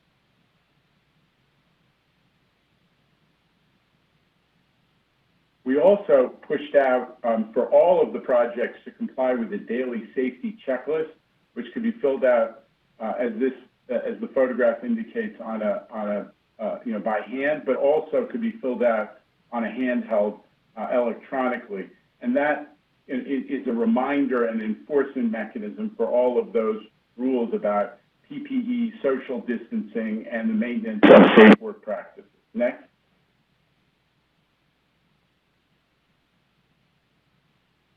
We created a hotline just for contractors and consultants called with their COVID-19 reports about incidents and the identification of COVID positives in their workforce and how they were managing using those flowcharts, and that was extremely effective. The hotline, which as I said, operates 24/7, identified among a workforce that was about 5,500 people, indicated that we had only about 100 positive COVID-19. All of this is self-reported and unconfirmed, but it indicates a pretty positive level of limiting the spread within the workforce. I do have to acknowledge that one of our CCMs on a safety and security job we were working on for some time in Staten Island, we did lose a consultant construction manager named Phil Pinto from Hill Engineering, who leaves a family and who we very much mourn the loss of. Next. We kept, there were a lot of different things we did to keep the workforce safe. As I said, we distributed a ton of supplies and PPE, hand sanitizer, and you see David Solomon, who all of you know, participating in those distribution efforts. The MTA team under the leadership of Pat Warren and Chief Procurement Officer Kovat did an extraordinary job. But we did have a reduction in workforce availability about 25% during the peak of the COVID crisis. But in the past days, we gained back about half of the personnel that we lost during that. And so we're operating at a pretty high level of staffing at this point. Next slide. A lot of the credit, I believe, goes to the partnership we developed and maintained with the contracting associations and the labor groups around the around the region, both within the city, obviously the GCA and the Building Congress and the BTEA and organized labor led by Gary LaBarbera at the BCTC, but also the equivalent sister organizations in Long Island and in Westchester and the northern suburbs. We've maintained constant communication with them, and they've helped us to push out information about worker safety and safe project management practices. Next.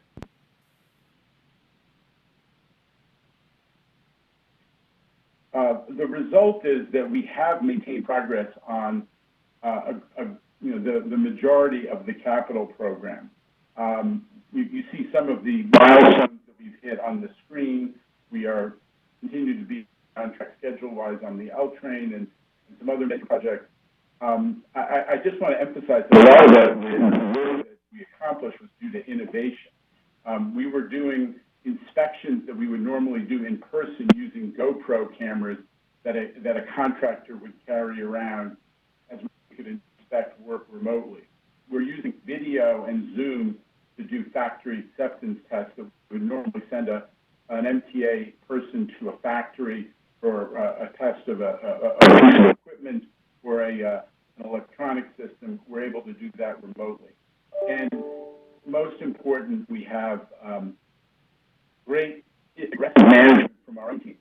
For example, we did not want to burden the operating agencies because of their focus on maintaining service with the requirements of additional resources and flagging and so on. So we reorganized work during outages on the weekend to minimize flag requirements. We moved work trains from one yard to another to make sure that there would be enough people to staff and load a work train without creating additional burden on New York City Transit. That was key to our continued success. Next. As I said, just a couple other projects that have kept going. The Times Square shuttle project is actually moving ahead of schedule because we've been able to close it down and have the number 7 line provide the connectivity that the shuttle might otherwise with the low ridership we have. We've continued on schedule on third track. We've continued on schedule with our work on many, many other projects. And of course, I don't want to, it's too early to celebrate because we've had serious supply chain problems that have inhibited progress in many projects and have lost some schedule. We have obviously a lot of contractor force majeure letters that we'll have to deal with, but we're working with contractors to mitigate delays. And, your Office of Construction Oversight, the independent engineer that you hear from monthly in the normal CPOC cycles, we'll be working with them to evaluate what these schedule impacts are and how do we get out from under them. And finally, I would say one of the important things that we did is in order to make sure that the industry could survive during this tremendously challenging period, we emphasized timely payments to our contractors. And so we've been able to actually maintain a payment volume and timing of payment that is as good as the last 4 or 5 months when we were going full steam ahead. And I want to especially acknowledge the contributions of the BSC, our own BSC, in making that possible, them working remotely, but processing all the contractor payments. Next. It's not all good news, obviously. We do not have the capital program that we had, we talked about for so many months in these board meetings. The award of new contracts is temporarily suspended for at least 60 days. And the $13 billion I outlined to you over the last few months that we intend to do in 2020 obviously is, for the moment, at a standstill.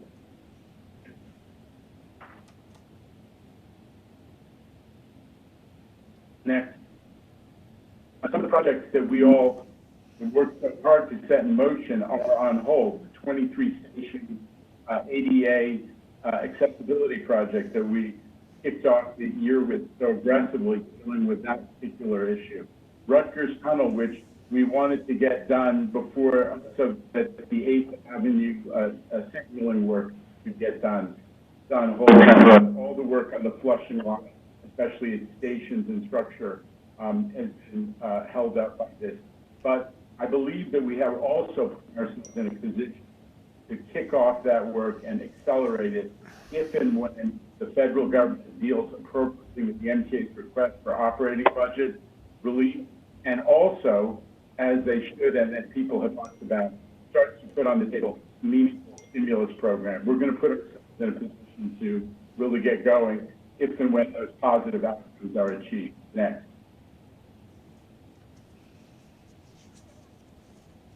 I want to recognize, in addition to the operating agencies, I want to recognize the people at MTA Construction and Development who've been working remotely. As I said, more than 90% of them. They've been very, very productive. And I believe that this strangely and counterintuitively, this period of being forced to work together under these difficult remote circumstances allowed us to build a lot of cohesiveness and positive team spirit in the new MTA Construction and Development organization, which, as you know, it brings together the construction groups from each of the operating agencies around the MTA. Next.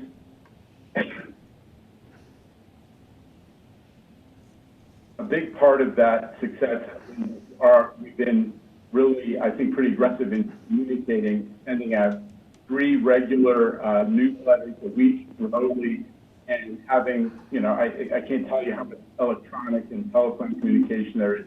Everybody feels very involved and connected, and with the use of these new technologies as well as more traditional means of communication, I think we have really, as I said, built a lot of cohesiveness that we can roll into what we hope will be a more aggressive program in days to come. Thank you for your attention.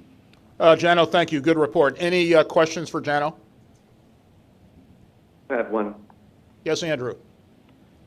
So, Jano, the Rutgers tube work was scheduled so that other things could happen. Does this mean, with that being delayed, that CPTC 8th Avenue installation is also delayed? Commissioner, everything is on hold now. We are in a position where Bob Warren really should speak to it. We need to have clarity on where we are operating budget-wise before we can start to make the kind of capital program expenditures that were contemplated in the 20 to 24 program that you've adopted it in the legislation that approved it. So all of that work is somewhat on hold. There are some limited exceptions, basically, in our in-house capital construction work. Obviously, we have those forces and we're paying them for their work and their time. But other than that, and maybe a little bit of using or losing money from the federal government, we are really at a standstill in terms of making new commitments. All of the good news I was conveying really has to do with projects you authorized in the past. Going forward, projects have to wait for some solutions. Absolutely. Thank you, Jano. All right, good. Thank you, Jano.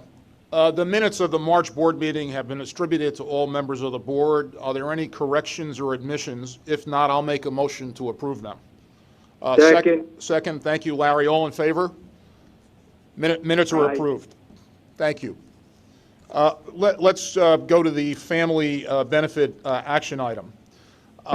The COVID-19 Family Benefits Agreement. As I said earlier, it's imperative that we take care of the families of heroic transportation workers who lost their lives due to COVID-19. Families have suffered a tragic loss, and the sacrifice of their loved ones deserves to be recognized. These benefits include a payment of $500,000 from the MTA to the surviving family of any worker who lost his or her life due to COVID-19. They also provide health insurance to the worker's spouse, or if there is no surviving spouse, dependents to the age of 26 in either case for 3 years. We've come to 41 agreements with 26 different unions on this issue. The agreement extends to non-represented workers as well. We're working with all our labor partners to extend these benefits to all the MTA's represented employees. At this time, I move to vote on the adoption of the COVID-19 Family Benefits Program and all other actions presented in the board materials. Can I have a motion to adopt and approve the agreements reached with various MTA unions for the family benefit? Second. Thank you. Any discussion? All in favor? Aye. Aye. Aye. Any opposed or abstentions? Thank you. I think this is an important action by the board. I'm now going to turn to Kathy Rinaldi for a brief report on Metro North. Thank you, Chairman. Metro North continues to respond to the COVID-19 pandemic and move our employees and employees of the other MTA agencies, medical providers, police officers, firefighters, grocery store workers, pharmacists, and essential construction workers, all of whom play a critical role during this unprecedented emergency. On Friday, March 27th, we began operating a reduced schedule on the Hudson, Harlem, and New Haven lines while continuing to monitor conditions in the field. With the reduced service, trains were far from crowded, as we continue to estimate that ridership is down approximately 95%.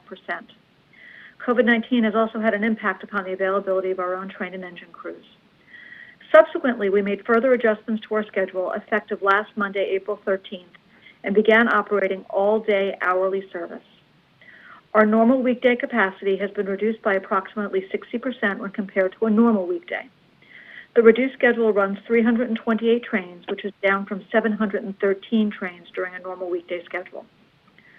We continue to monitor conditions in the field to make sure that our customers are still able to maintain social distancing, and we will layer additional trains into the schedule if conditions warrant. In addition, we have discontinued ferry service between Haverstraw and Ossining and Newburgh and Beacon and are providing substitute bus service. The Hudson Rail Link bus service at Spuyten Duyvil and Riverdale continues to operate. Overall, service delivery in the month of March was strong and above goal at 98.5%. In addition, all service periods operated above goal, and year-to-date through the end of March, we have operated 1.9% better than in 2019. For our west of Hudson service, the Port Jervis and Pascack Valley lines performed above goal at 95.7%. Let me try this again, 97.5% overall.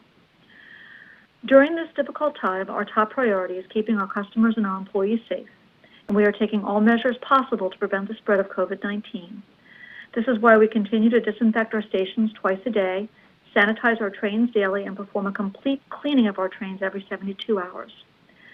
We are also cleaning and disinfecting our employee facilities, and we remain focused on making our working conditions as safe as possible. We have retained external contractors to assist in the facilities cleaning, but I do want to offer a shout out to our cleaning and custodial forces who have really stepped up for our facilities cleaning as well as our station and equipment cleaning. They've done an absolutely amazing job during this very difficult period. In addition, masks have been distributed to frontline workers and have been made available to all employees for social distancing purposes. I'm so proud of our frontline employees who come to work every day to answer an all-important call to duty by providing essential workers with transportation to all their vital workplaces. Many of our employees also continue to work behind the scenes, and they have shown true grit and dedication during this national emergency. They are focused on maintaining our trains and infrastructure, ensuring the safety and reliability of our system, and monitoring and adjusting our service during this challenging period while keeping our customers informed about service changes.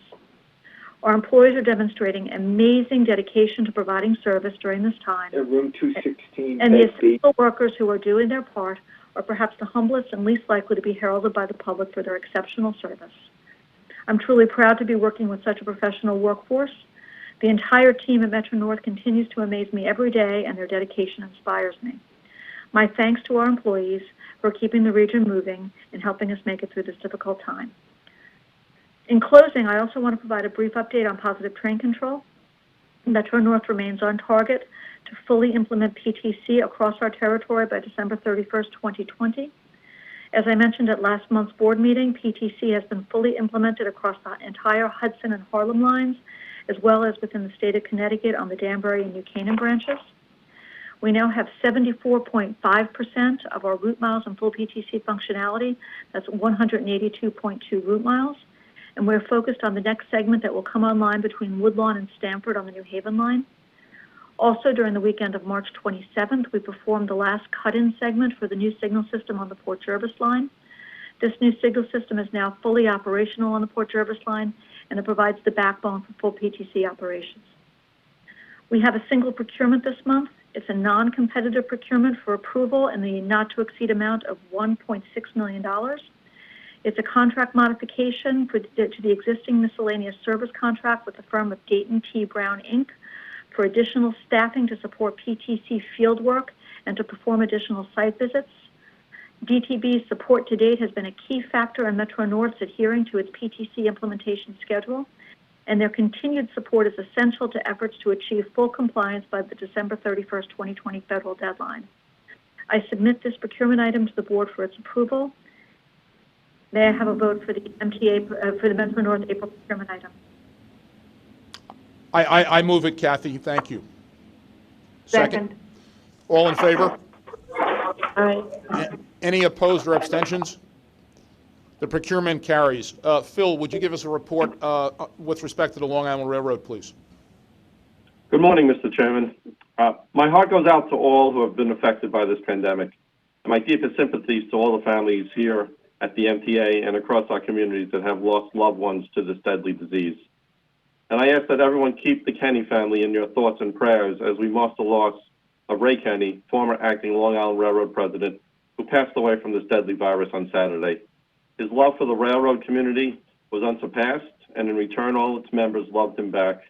He will be deeply missed, but his contributions will be with us forever, not only at Long Island Railroad, but across the industry. These tragic losses only strengthen our determination to join together and fight the pandemic. I want our employees and our riders to remain assured that we are doing everything we can to keep them safe.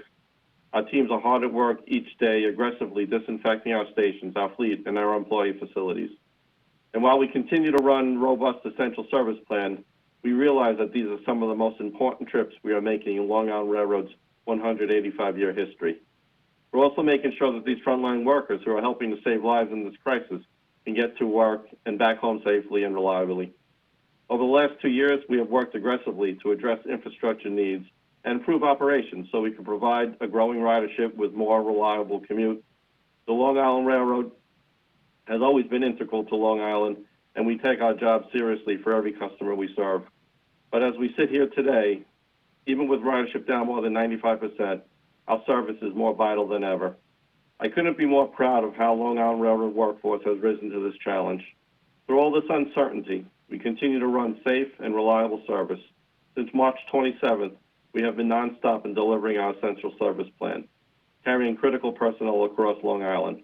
We promised our riders that we would monitor the changes in the service and adjust accordingly. And in the first days of the service plan, we promptly added 6 a.m. peak and 6 p.m. peak trains, bringing our service levels to a 70% of a normal weekday schedule, totaling 531 trains each weekday and 516 trains on weekends. This level of service allows essential employees to practice social distancing while traveling on the railroad. We continue to monitor ridership travel patterns and remain prepared to make further modifications if necessary. The Long Island Railroad workforce continues to work tirelessly, helping New York flatten the curve and overcome this pandemic. And together with our colleagues across the MTA, they are truly heroes moving heroes. And it's important to note that we couldn't be doing what we're doing without the leadership and support from our labor partners. I echo what Anthony Simon said earlier during public comments. Our open lines of communication have enabled us to address employee needs in an urgent fashion and provide them with the information and tools to safely perform their jobs. To continue running this service plan now more than ever, critical infrastructure work is needed. The Railroad's department heads are finding new ways to ensure that our workforce can safely accomplish these key projects. This protects service both today and in the future when we begin to increase service levels to support a reimagined New York that reopens in a smart and disciplined manner.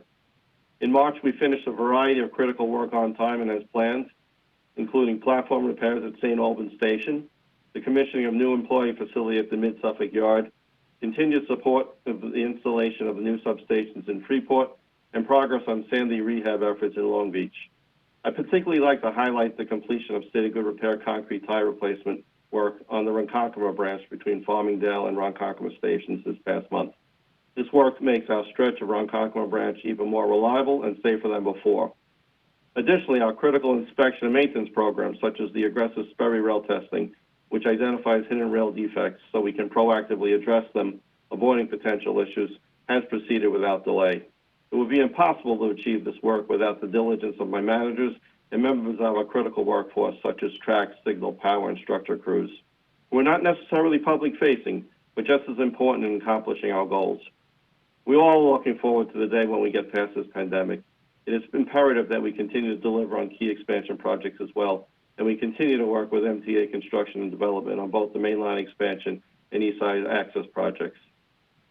And with respect to positive train control, we have adjusted our deployment strategy to maintain our operations. The project remains on schedule to meet the deadline. Additionally, although our system integrator and their vendors are facing the same challenges as all of us through this pandemic, they have found ways to continue working safely. They remain committed and on target to hit the December 2020 deadline.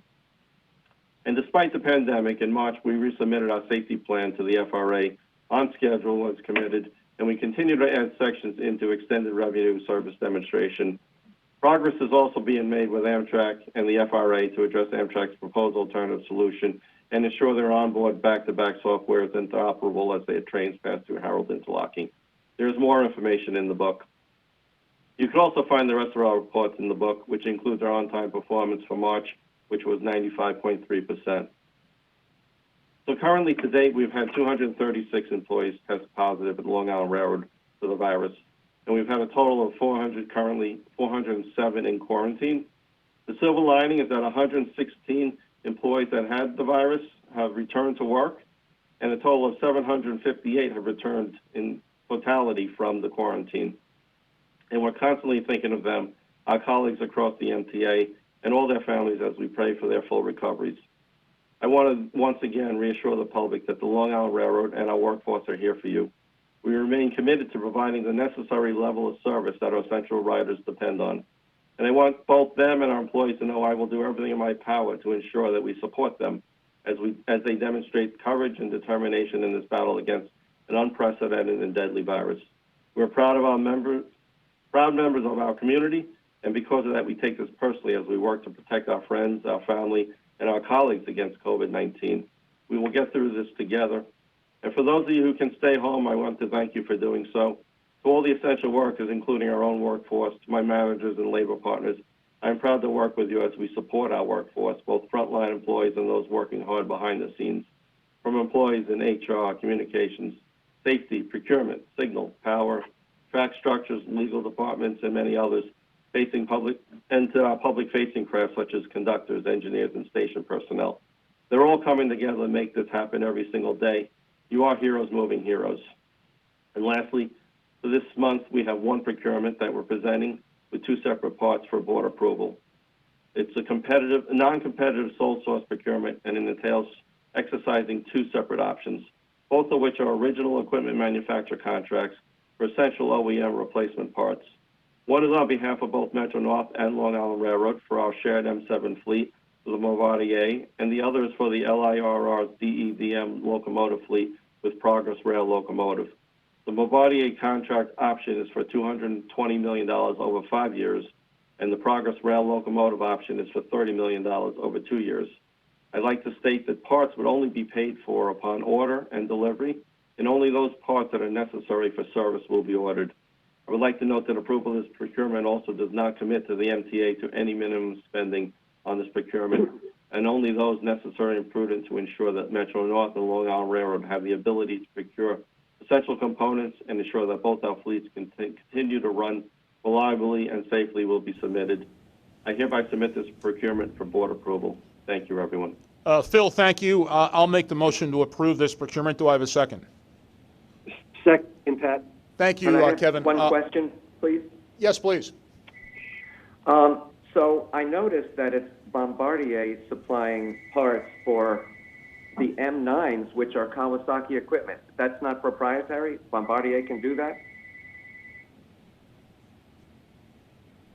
This is for the M7, Andrew. Right, but in the book, it also mentions and M9s.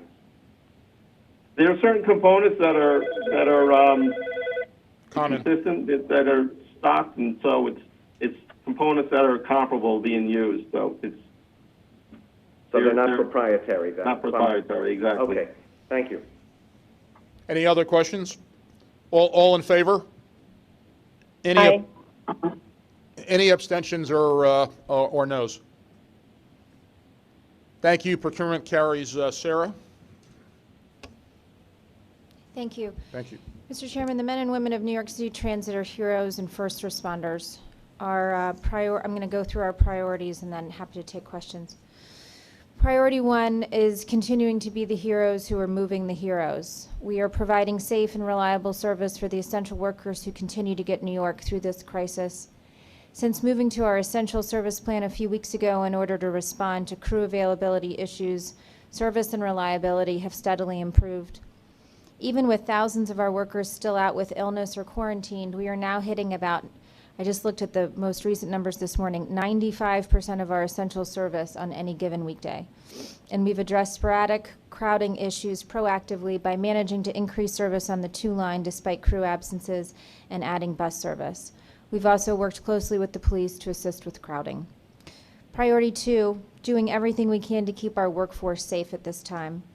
We are providing PPE, millions of gloves, hundreds of thousands of masks, thousands of gallons of hand sanitizer. These numbers have been repeated often, so I won't do it again here, but I'm proud that we've been the most aggressive transit agency in the country in acting quickly and decisively to protect our workforce.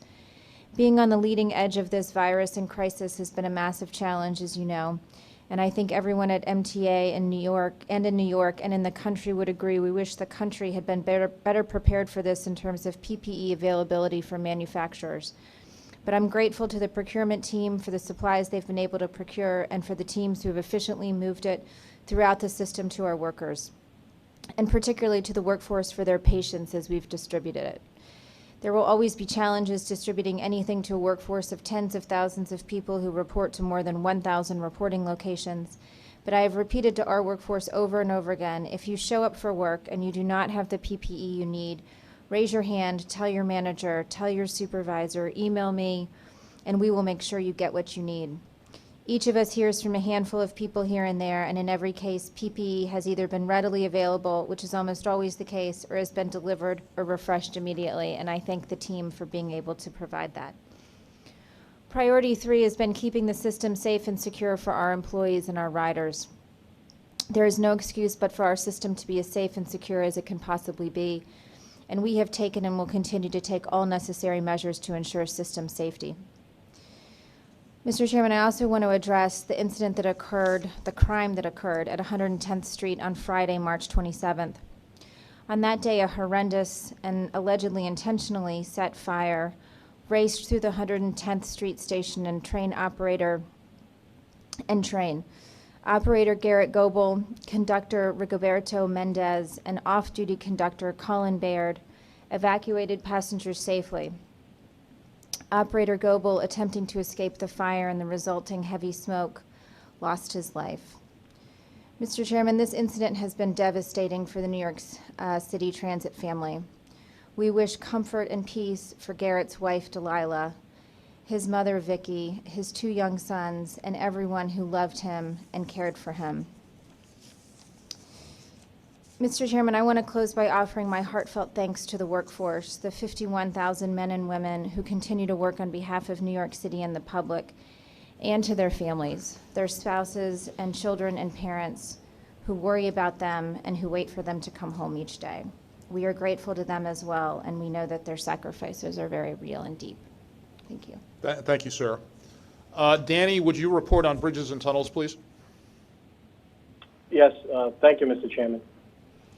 First, my agency and I express our condolences to all of the families and fellow employees of those MTA employees who passed away due to this virus, as well as to all the people that have been affected. At Bridges and Tunnels, I'll start by recognizing the ongoing efforts of all the MTA Bridges and Tunnels employees, those out in the field keeping the public safe, and those employees who are working remotely. Both groups are ensuring the continuation of our core business during these challenging times. We are also working hard to keep all of our employees as safe and healthy as possible. We are quickly implementing our telecommuting plan for those employees who could work from home, and we did this in early March. For frontline employees, we're regularly cleaning and disinfecting facilities, vehicles, providing additional equipment and supplies, and promoting social distancing and proper hygiene, among other preventive measures. Again, I thank all the Bridge and Tunnel employees for helping to keep the region's essential personnel and goods safely moving while working to keep themselves, their families, their coworkers healthy. I will now move to procurements. B&T has 2 procurement items this month, primarily related to federally mandated implementation of split tolling at the Verrazano Narrows Bridge. First, there is an amendment for toll system equipment testing, commissioning, and maintenance associated with split tolling at the Verrazano Narrows Bridge, along with the catastrophic event mitigation system for all facilities in the amount of $17 million. Next, there is an amendment for infrastructure work associated with split tolling at the Verrazano Narrows Bridge in the amount of $25.6 million. I submit these procurements to the board for their consideration and approval. Thank you, Danny. I make a motion to approve these procurements. Do I have a second? Second. Thank you, Commissioner Lacewell. All in favor? Aye. Any abstentions or noes? These 2 procurements carry. Next is the Finance Committee, and we'll hear from the MTA Chief Procurement Officer, Kavesh Iyer. Kavesh. Thank you, Mr. Chairman. MTA headquarters has one procurement action totaling $85,100,000. It is a competitive award to IBM to assess, design, and implement standardized cybersecurity controls across all operational MTA technology systems and to provide managed security services to augment the MTA Cybersecurity Operations Center. Additional details of the procurement are found in the board book on pages 48 and 49. Mr. Chairman, I submit this item for vote. Kavesh, thank you. Any questions for Kavesh? I will make a motion to approve the procurement. Do I have a second?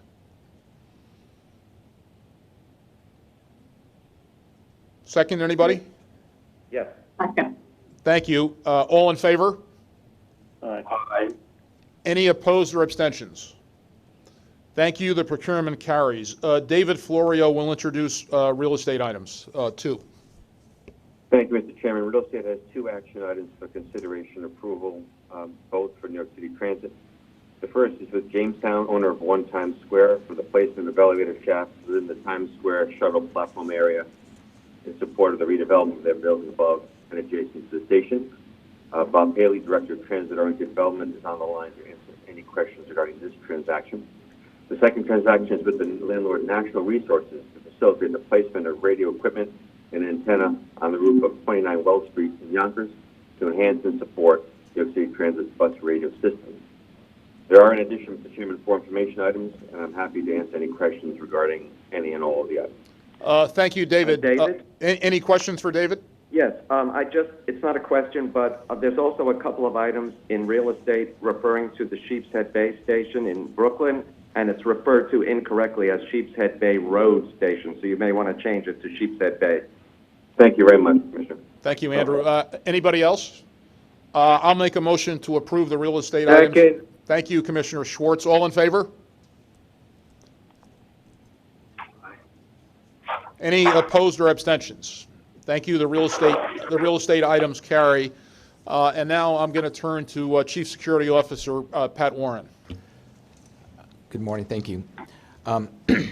As you're aware, safety statistics for each agency are in the board materials. The statistics report our status into March, which mostly reflect a pre-COVID environment. As we entered this pandemic period, our collective safety statistics for customer and employee injuries and accidents remained very low. I might add that the pandemic has spawned new safety and security challenges and risks that you should feel confident that the team, the safety and security team, are aggressively identifying and implementing some mitigation techniques to reduce those risks. Now, I'd like to include it in the safety committee book are New York City Transit's public transportation agency safety plans, along with the associated staff summaries for your approval. These plans were circulated in early March for your review and again in mid-April. As per 49 CFR Part 673, the 2020 plans require MTA board approval prior to being submitted to the New York State Public Transportation Safety Board. In short, The FTA requires operators of urban public transportation systems that receive federal funds to develop a safety plan that documents the processes and procedures that are in place to manage the agency safety program through the implementation of a safety management system, or SMS. Implementation of SMS is intended to improve public transportation safety by effectively and proactively managing safety risks through a comprehensive, collaborative approach to managing safety. I submit this to the board for approval. Thank you, Pat. Any questions on this? If not, I'll make the motion to approve the safety plans. Do I have a second? Second. Thank you, Commissioner. This item is approved. Unless there are any other questions or comments or other business, I'll ask for a motion to adjourn the meeting. I move it. Do I have a second? Second. Thank you, Commissioner Schwartz. All in favor? The meeting is adjourned. The May board meeting will be held May 20. Thank you all. Today, a moment of silence for our 83 colleagues at the MTA who succumbed to the virus. Each of their names was read by the relevant agency president. We are mourning and grieving for each of them. This is one of the most challenging times ever for the MTA and its predecessors, New York City Transit, going back to the 40s and the 50s, and the subways at the turn of the century. Importantly, the board unanimously approved a $500,000 family benefit, which doesn't bring anyone's loved one back, but is a first-in-the-nation commitment to doing the right thing for our colleagues who have succumbed, moving heroes, first responders and essential workers around the city of New York and around the region. With that, I'm happy to take questions. All right, we've got, just a note, Janelle Lieber is joining us on Zoom and is available for capital questions should that be necessary. We're going to call on you so that we know who's talking. The first question today will be for Marcia Kramer, CBS. Marcia, you're up. Pat, can you hear me? I can hear you, Marcia. Okay, so I have questions. The first one has to do with congestion pricing.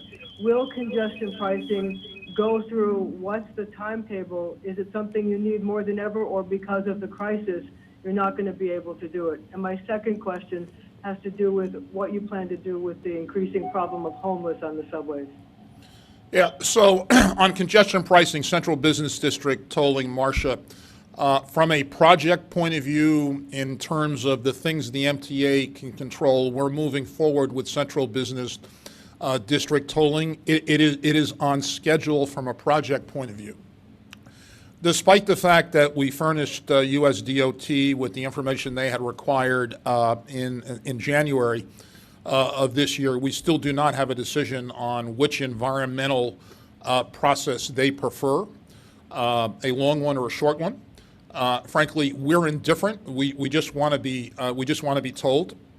We can't proceed on our own because the longer form environmental impact statement requires a ministerial action by the lead agency, in this case, US DOT, and we can't take that action ourselves. Obviously, volume on the MTA bridges and tunnels, and frankly every other bridge and tunnel in the region and the country, for that matter, is down significantly. And I will turn to my colleague Sarah Feinberg on the homeless question.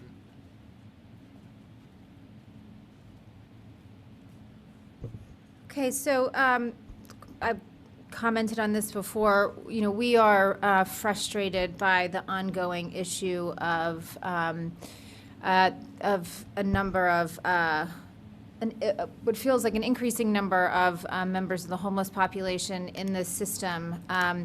You know, at any given moment, it makes for a experience on the system that is problematic for our ridership. And in this moment, it is not appropriate given the nature of the folks that we are carrying. So we are moving essential workers all day, every day, and into the night. And these are the folks who are on the front lines of fighting this virus. And so to the extent that we have individuals who are whose belongings are taking up space or who are laid out or sleeping, that impacts the space that essential workers have. And so that's a problem as well. We continue to work with the city and urge the city to take more aggressive steps to address this problem.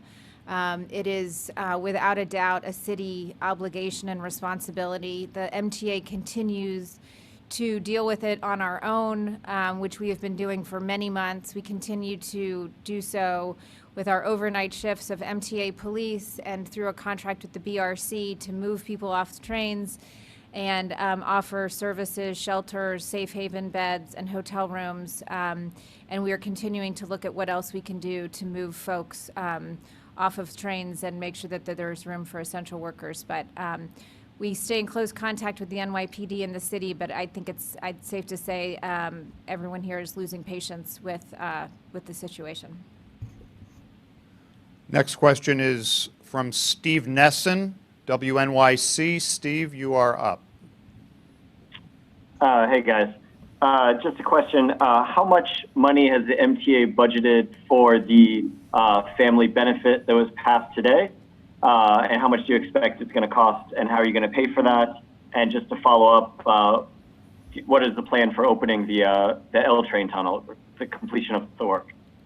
So why don't we start with the L train tunnel, and Jano, why don't you take that one?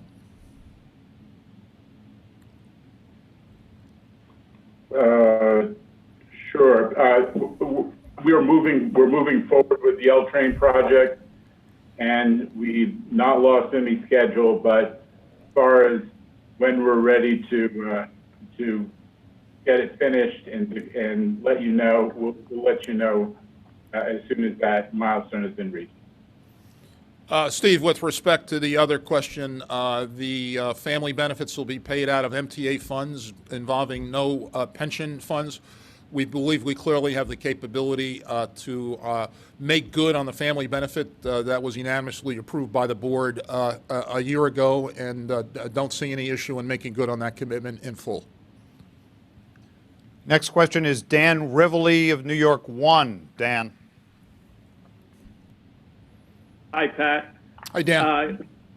Oh, good. Coming in clear? Okay.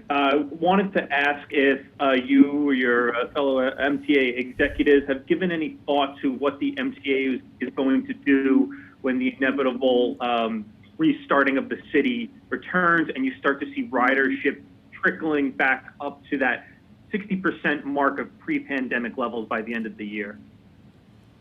When it gets to 50% of pre-pandemic...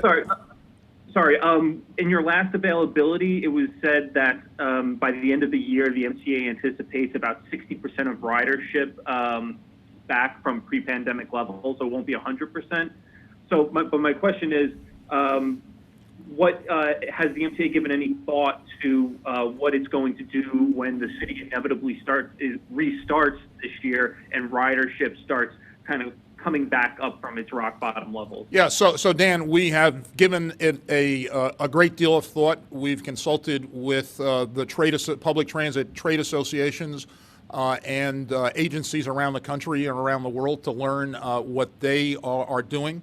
We are hard at work on a plan. Obviously, that'll be coordinated with the governor lifting on whatever phased basis he determines New York pause.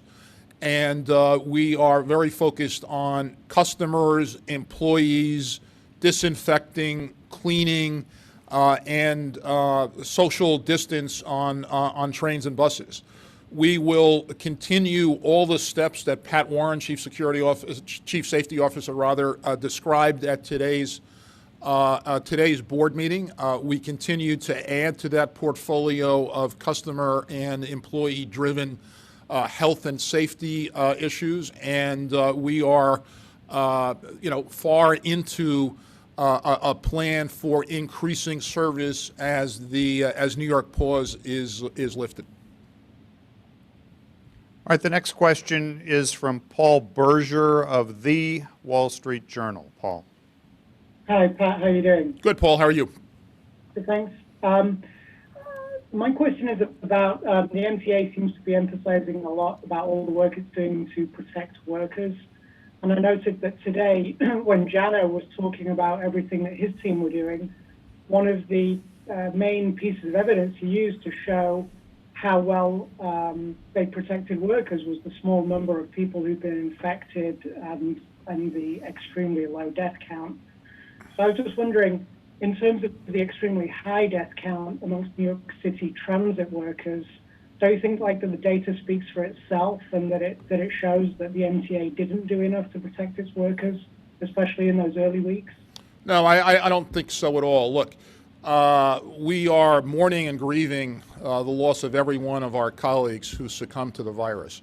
New York is the epicenter of the pandemic.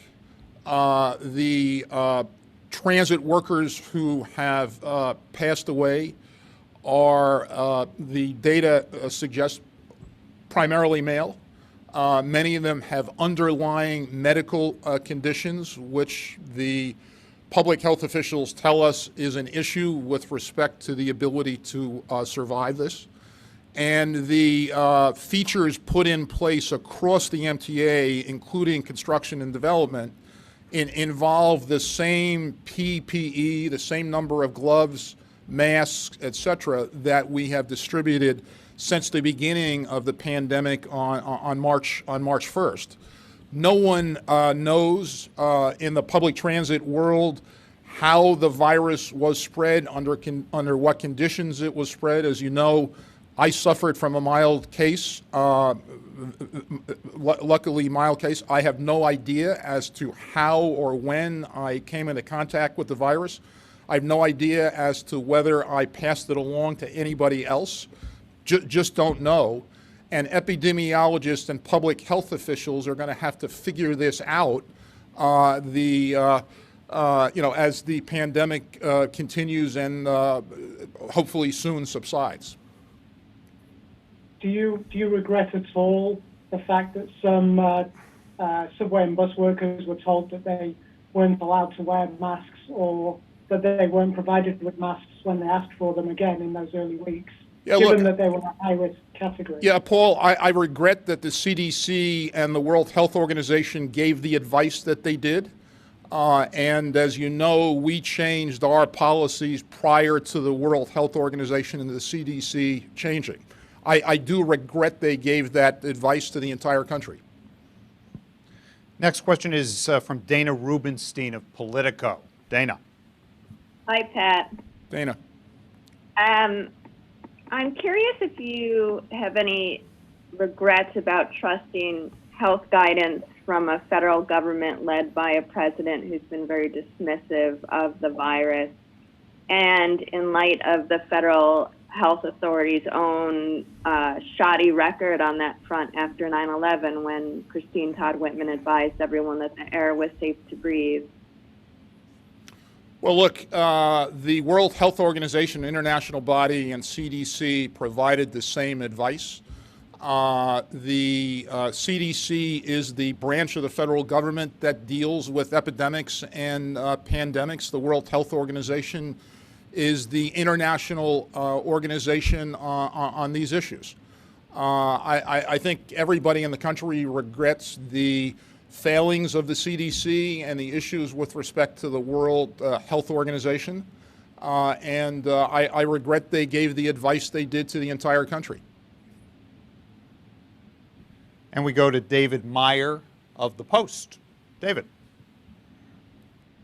Mayor de Blasio has been talking about contact tracing this morning. And he said that, first of all, he said that it applies to people who've interacted in close contact for extended periods of time, over 15 minutes, less than 14 feet. But he said it doesn't apply to the subway for some reason. And I'm wondering to what extent, obviously there were issues. Hey, David, David, do me a favor. Yeah. Start at the beginning. You've been patchy and in and out. I just didn't. I heard Mayor de Blasio and then lost the rest of it. Of course. Just let me know if it's still that. Mayor de Blasio said that contact tracing wouldn't apply to the subway because it only applies to people who have been in close physical contact or face-to-face for over 15 minutes. I'm hoping you can respond to that and tell me, obviously the viral study aside, to what extent you all are concerned that the disease could spread in the subway if trains are too crowded. Yeah, so David, I wasn't aware that the mayor made that comment. I don't have any context on it. I don't know what the point is, and I'm not going to comment on it as a result. All right, we're going to move on to Alfonso Castillo of Newsday. Alfonso. Hi, Pat. Good Alfonso. to see you about and looking healthy. Quick question. What is there, if anything, to be made of the fact that the Long Island Railroad is the only one of your public transportation agencies not to have lost any employees? And does it suggest that Long Island Railroad commuters, or as much as there are any commuters right now, people riding Long Island Railroad are safer than those on subways or buses? Well, let me deal with the last part of your question. Safety is, in this context, God bless you, safety in this context is a function of individual human beings making the right decisions. Don't go outside without a mask or a scarf or a bandana. Maintain a social distance of 6 or more feet from others around you. Wash your hands. Do all the things that our mothers and public health officials advise us to do. So I think that is a fundamental and primary consideration here. Look, this is not a time for any agency, whether the MTA agencies in the United States or around the rest of the world, what to be celebrating in any way. And given the high levels of positive cases in both Nassau and Suffolk, which are dwarfed by the city, but still significant and growing numbers, I don't think we ought to draw any conclusions. And I think my advice to a Long Island Railroad rider, a Metro North rider, someone getting on the subways and buses is listen to what the public health officials are saying, maintain social distance, wear masks, scarves, bandana, wash your hands, and no one should assume that whether they're at home or in a grocery store or on public transit or in a personal vehicle or a for-hire vehicle, that they are safe or immune. Their safety and health will be enhanced if they take the steps that the public health officials described, some of which I just listed. If I could have a quick follow-up. I heard today about some, and I don't know how widespread this is, sort of individual protests on Long Island Railroad trains, folks deliberately sitting near other riders, not wearing masks, and then when told by conductors, we need to spread out, kind of making a scene, bringing up the personal liberties. Are you hearing about incidents like this on the Long Island Railroad? So, Alfonso, I have not heard that at all, period. All right, we go on to the Times and Christina Goldbaum. Hey, Pat. I want to follow up on looking at kind of renormalization. I know you said you've been looking at what other cities around the world are doing, to maintain social distancing on the public transit systems. But what a lot of cities have done are things, like photo enforcing, keeping 50% capacity on buses and taking people's temperatures as they get onto the subway to make sure they don't have a fever. Is that kind of stuff even possible in New York City on the transit system? And also, one other question, you said that it's kind of up to epidemiologists to look at whether the virus was spread through the subway system, but do you think it's also in part the responsibility of the MTA to look at whether its service could contribute to the spread of the virus?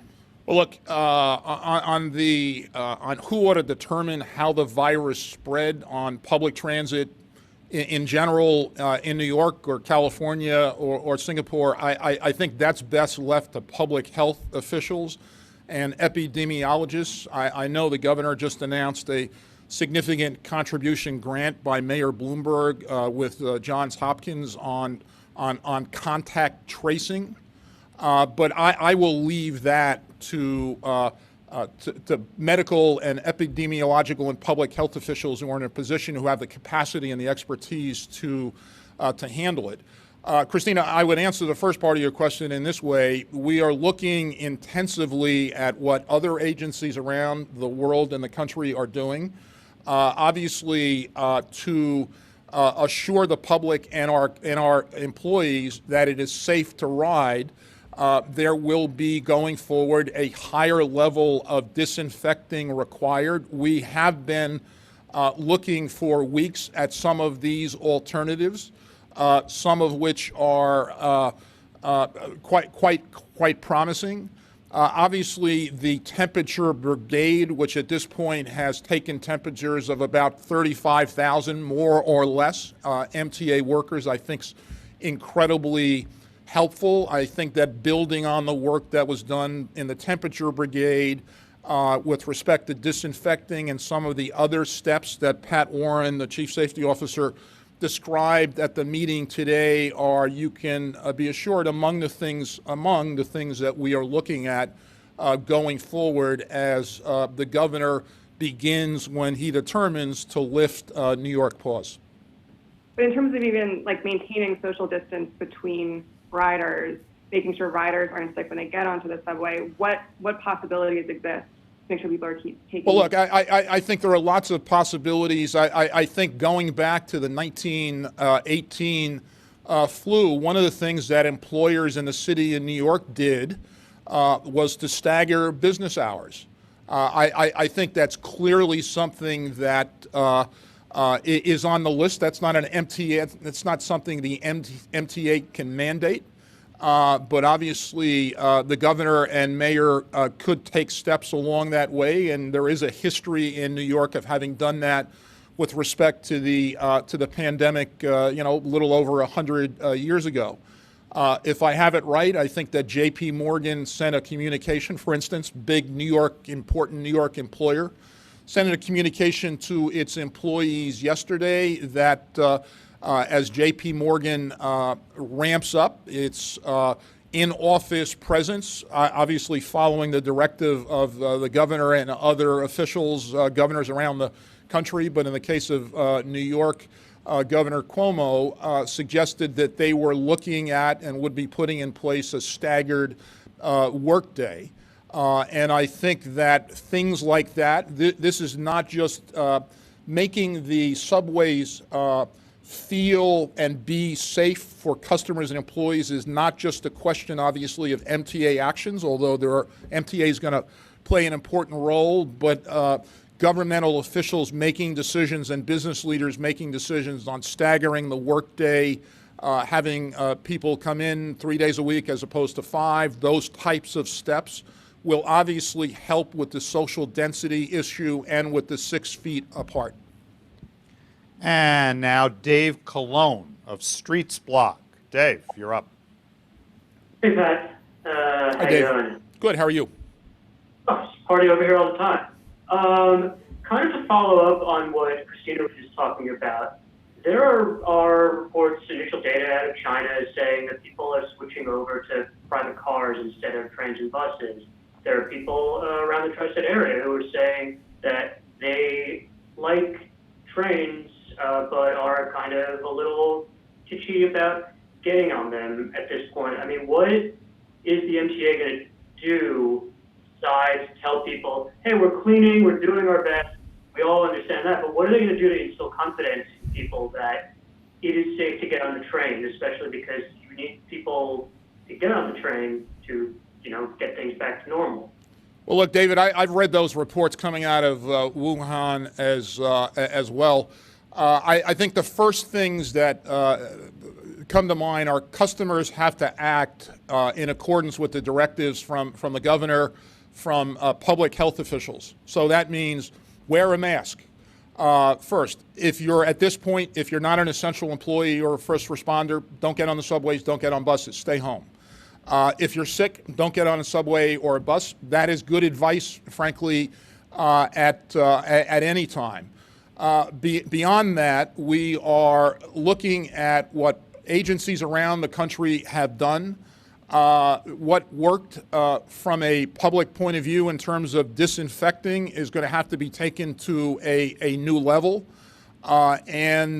We understand we've got an obligation to help in the restoration of the New York and the regional economy, to be able to convince our customers and employees that it is safe to get on a subway or bus. Part of that they're going to be responsible for, in terms of the mask, scarf, bandana, et cetera, and part of we will be responsible for, and we are in the process of putting together a leading, robust plan so that when New York pause begins to be lifted by the governor, that we're in a position to serve passengers, our customers, in a responsible, safe way, and can make the same assurance to our employees. And we turn to the Daily News and Clayton Gusa. Hey, Pat, can you hear me? Yes, Clayton. I got a couple questions, so I'd like to ask them individually, if that's okay. Starting off, going through the McKinsey analysis, it showed there were kind of laid out two models for ridership for the remainder of the year, both kind of peaking at 60% of pre-pandemic levels in September. In one model, it dips back down to 50% in the following 3 months. In the worst case model, it dips down to current levels. Are you guys operating under the assumption that even in the best case scenario, there is going to be a substantial second wave of the pandemic in the fall? Clayton, no one knows the answer to that question. No one knows the answer to the question. What we are doing is preparing for possible scenarios. No one also knows how quick the recovery will be, when limitations on business and gatherings, et cetera, are lifted. And what we're doing is preparing. The McKinsey work was really helpful, and Jano worked with them closely on that paper. McKinsey work was extraordinarily important in making the case that the MTA needs an additional $3.9 billion of funding. We will see in the weeks and months ahead what exactly ridership is. But to be clear, no one knows exactly what it is and when it will come back and how robustly, et cetera. And then back to the workforce, a high percentage of the frontline transit workers at the MTA, particularly in transit, have underlying medical conditions. It's a mostly male workforce that skews older than some other frontline organizations in the city. Before the pandemic even came to New York, we knew that all those were risk factors for contracting or dying from COVID-19. At what point, or at any point, did you realize that your workforce may have been more vulnerable to this disease than the general population? Well, look, people who are older, people who have medical issues are at risk to almost every, to flu, to not only epidemics and pandemics, but to general health issues. The workforce has performed heroically under the circumstances and is moving first responders and essential workers throughout this entire pandemic. It's extraordinary. We move on to Michelle Caskey of Bloomberg. Michelle.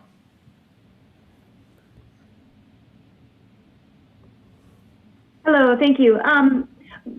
Pat, what worries you the most about MTA's finances? Is it being able to access the capital markets to raise more money? Is it what the MTA would have to do if it doesn't get more federal help?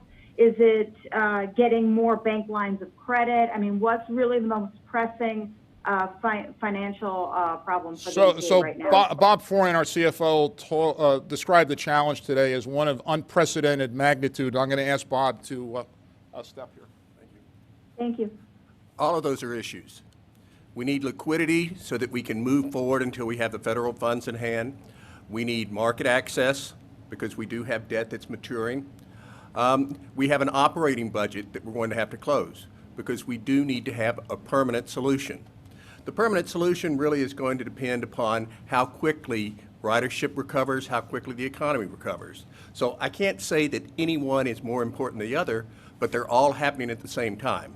And so that really is bringing us kind of to the perfect storm financially. But I think we're prepared to address it. We do have the support of government. The federal government has come through, the state government has come through for us, and I believe that the bond market will come through as well. I have a follow-up question, Bob, if I may. Sure. Okay, thank you. You know, in your disclosure documents to bondholders, you have talked about, you have mentioned potential restructuring of debt. Now, when you talk about restructuring, that means it could mean a lot of different things. It could mean just refinancing debt for some savings. It could mean pushing out maturities, elongating debt, or it could actually mean actual haircuts and asking bondholders to take less on principal payments. So what exactly do you mean by restructuring? The first two. We can either do a refunding for savings, we could do a refunding to push principal out. If you've looked at our debt service, you realize that our debt service after about 2032 drops off significantly. So we have a lot of room to put maturities out there. We are not talking about haircuts. That is not what we're talking about. All right, Bob, you may want to stay there because Bloomberg is tag teaming. We've got Courtney Rosen, also Bloomberg, different part, and Courtney is next up. Courtney?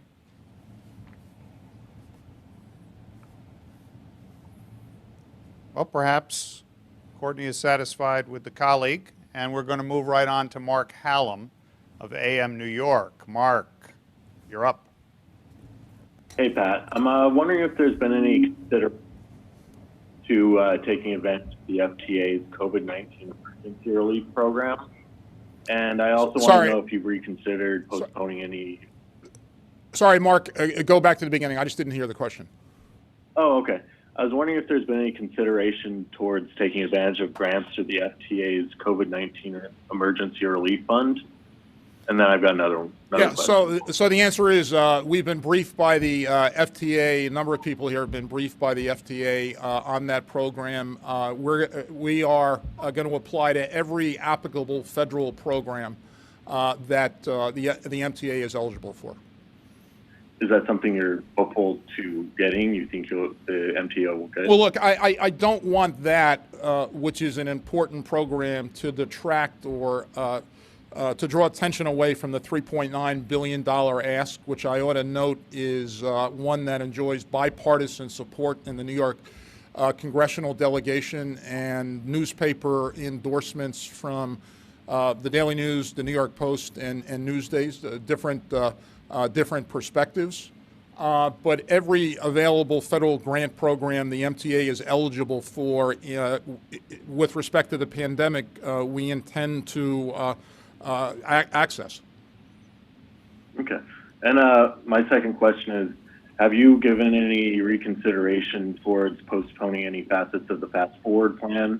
I know that you said that it wasn't on the table back in early March to postpone anything.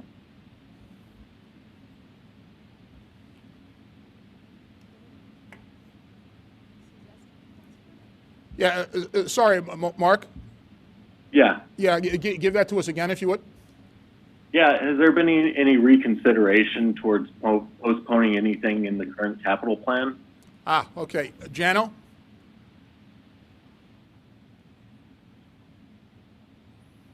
Jano, do you want to speak to that one? Did you hear the question?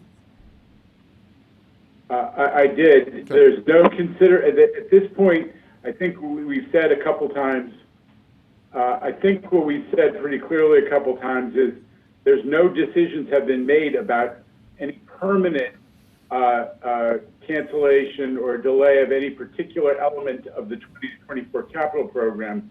There is, however, a full-scale hold on advancing all projects and all new commitments until we see what comes out of Washington, how it affects our overall financial picture.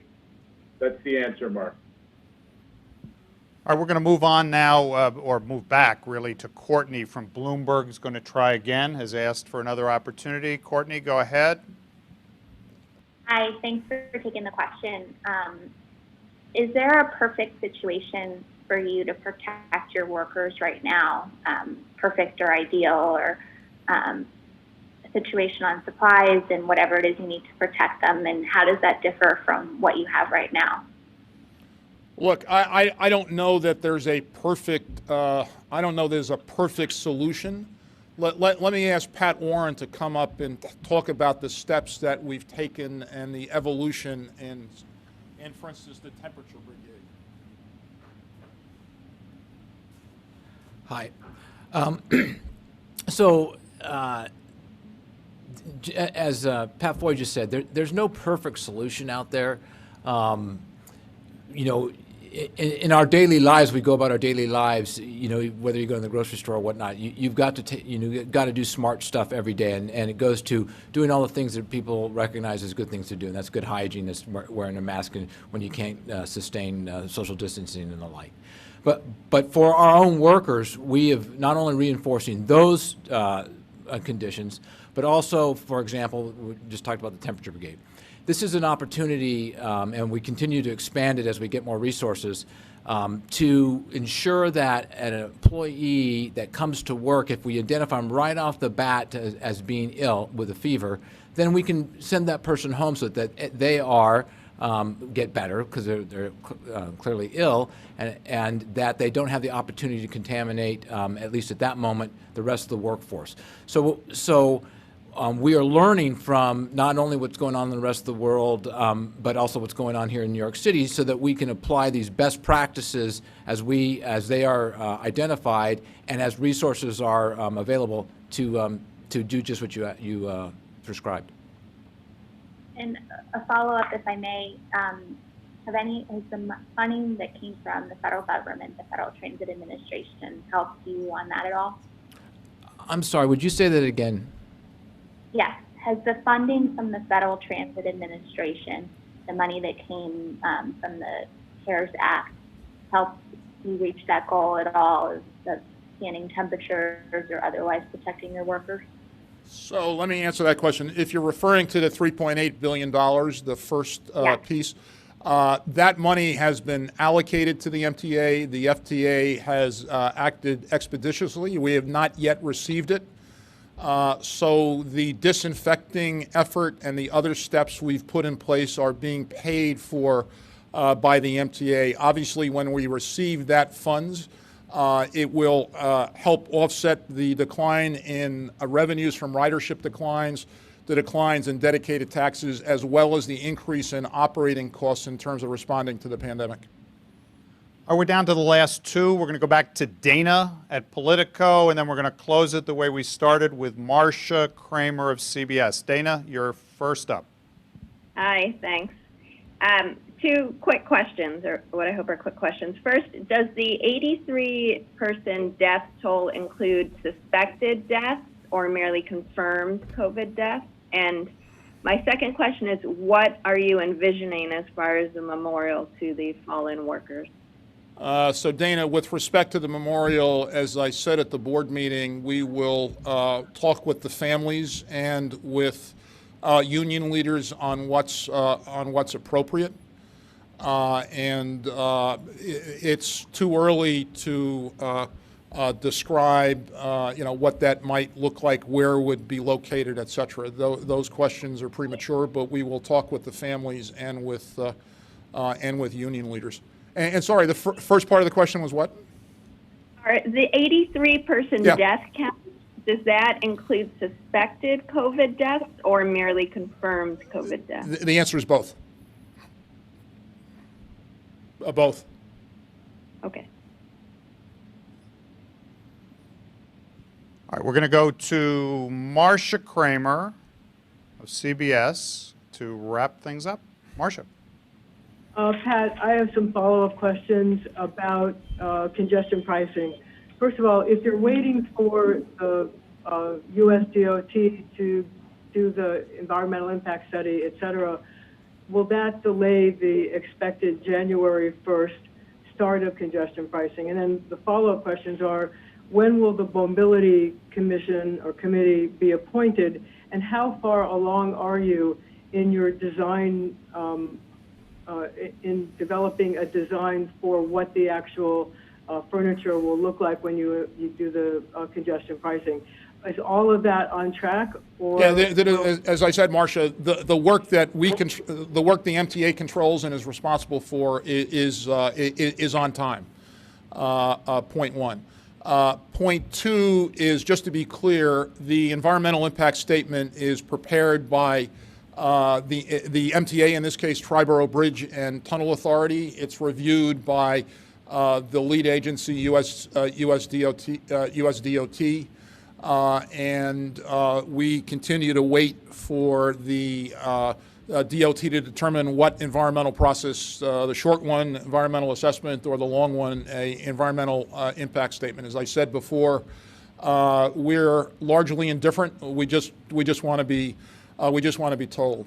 I think, given a combination of the pandemic and the delays in Washington, a January 2021 start is unlikely, but we are doing everything we can on our side, on the MTA side, to advance it as much as possible. All right, thank you, Pat. All right, Marcia, go ahead. You have a follow? Last one. The law that was passed said that you expect to get $15 billion from congestion pricing. I wonder if you think that's reasonable, given the fact that there's been a drop in ridership, a drop in people taking bridges and tunnels, and will you have to re-estimate what you're going to get from congestion pricing? And the second part of that is... So the answer, let me answer the first part. The first part is the answer to that's unknowable at this point. And the second part is, do you think that given the fact that you have great operating needs, will you be able to take some of the money from congestion pricing and move it from capital, which is what it's supposed to be spent for now, into the operating budget for the first year, the second year, or however long you need it? So that is a good question, and the governor's office and the state legislature, in their wisdom in the session that ended on April 1st, gave us that ability to use it for operations for a limited period of time. I think that's really important flexibility and something that we hope we don't have to use, but in terms of the toolkit that we have in dealing with this was an option that the state gave us. Thank you. Thank you. Thank you, Pat, Bob, Sarah, and Pat Warren. And thanks everybody out there. Appreciate it.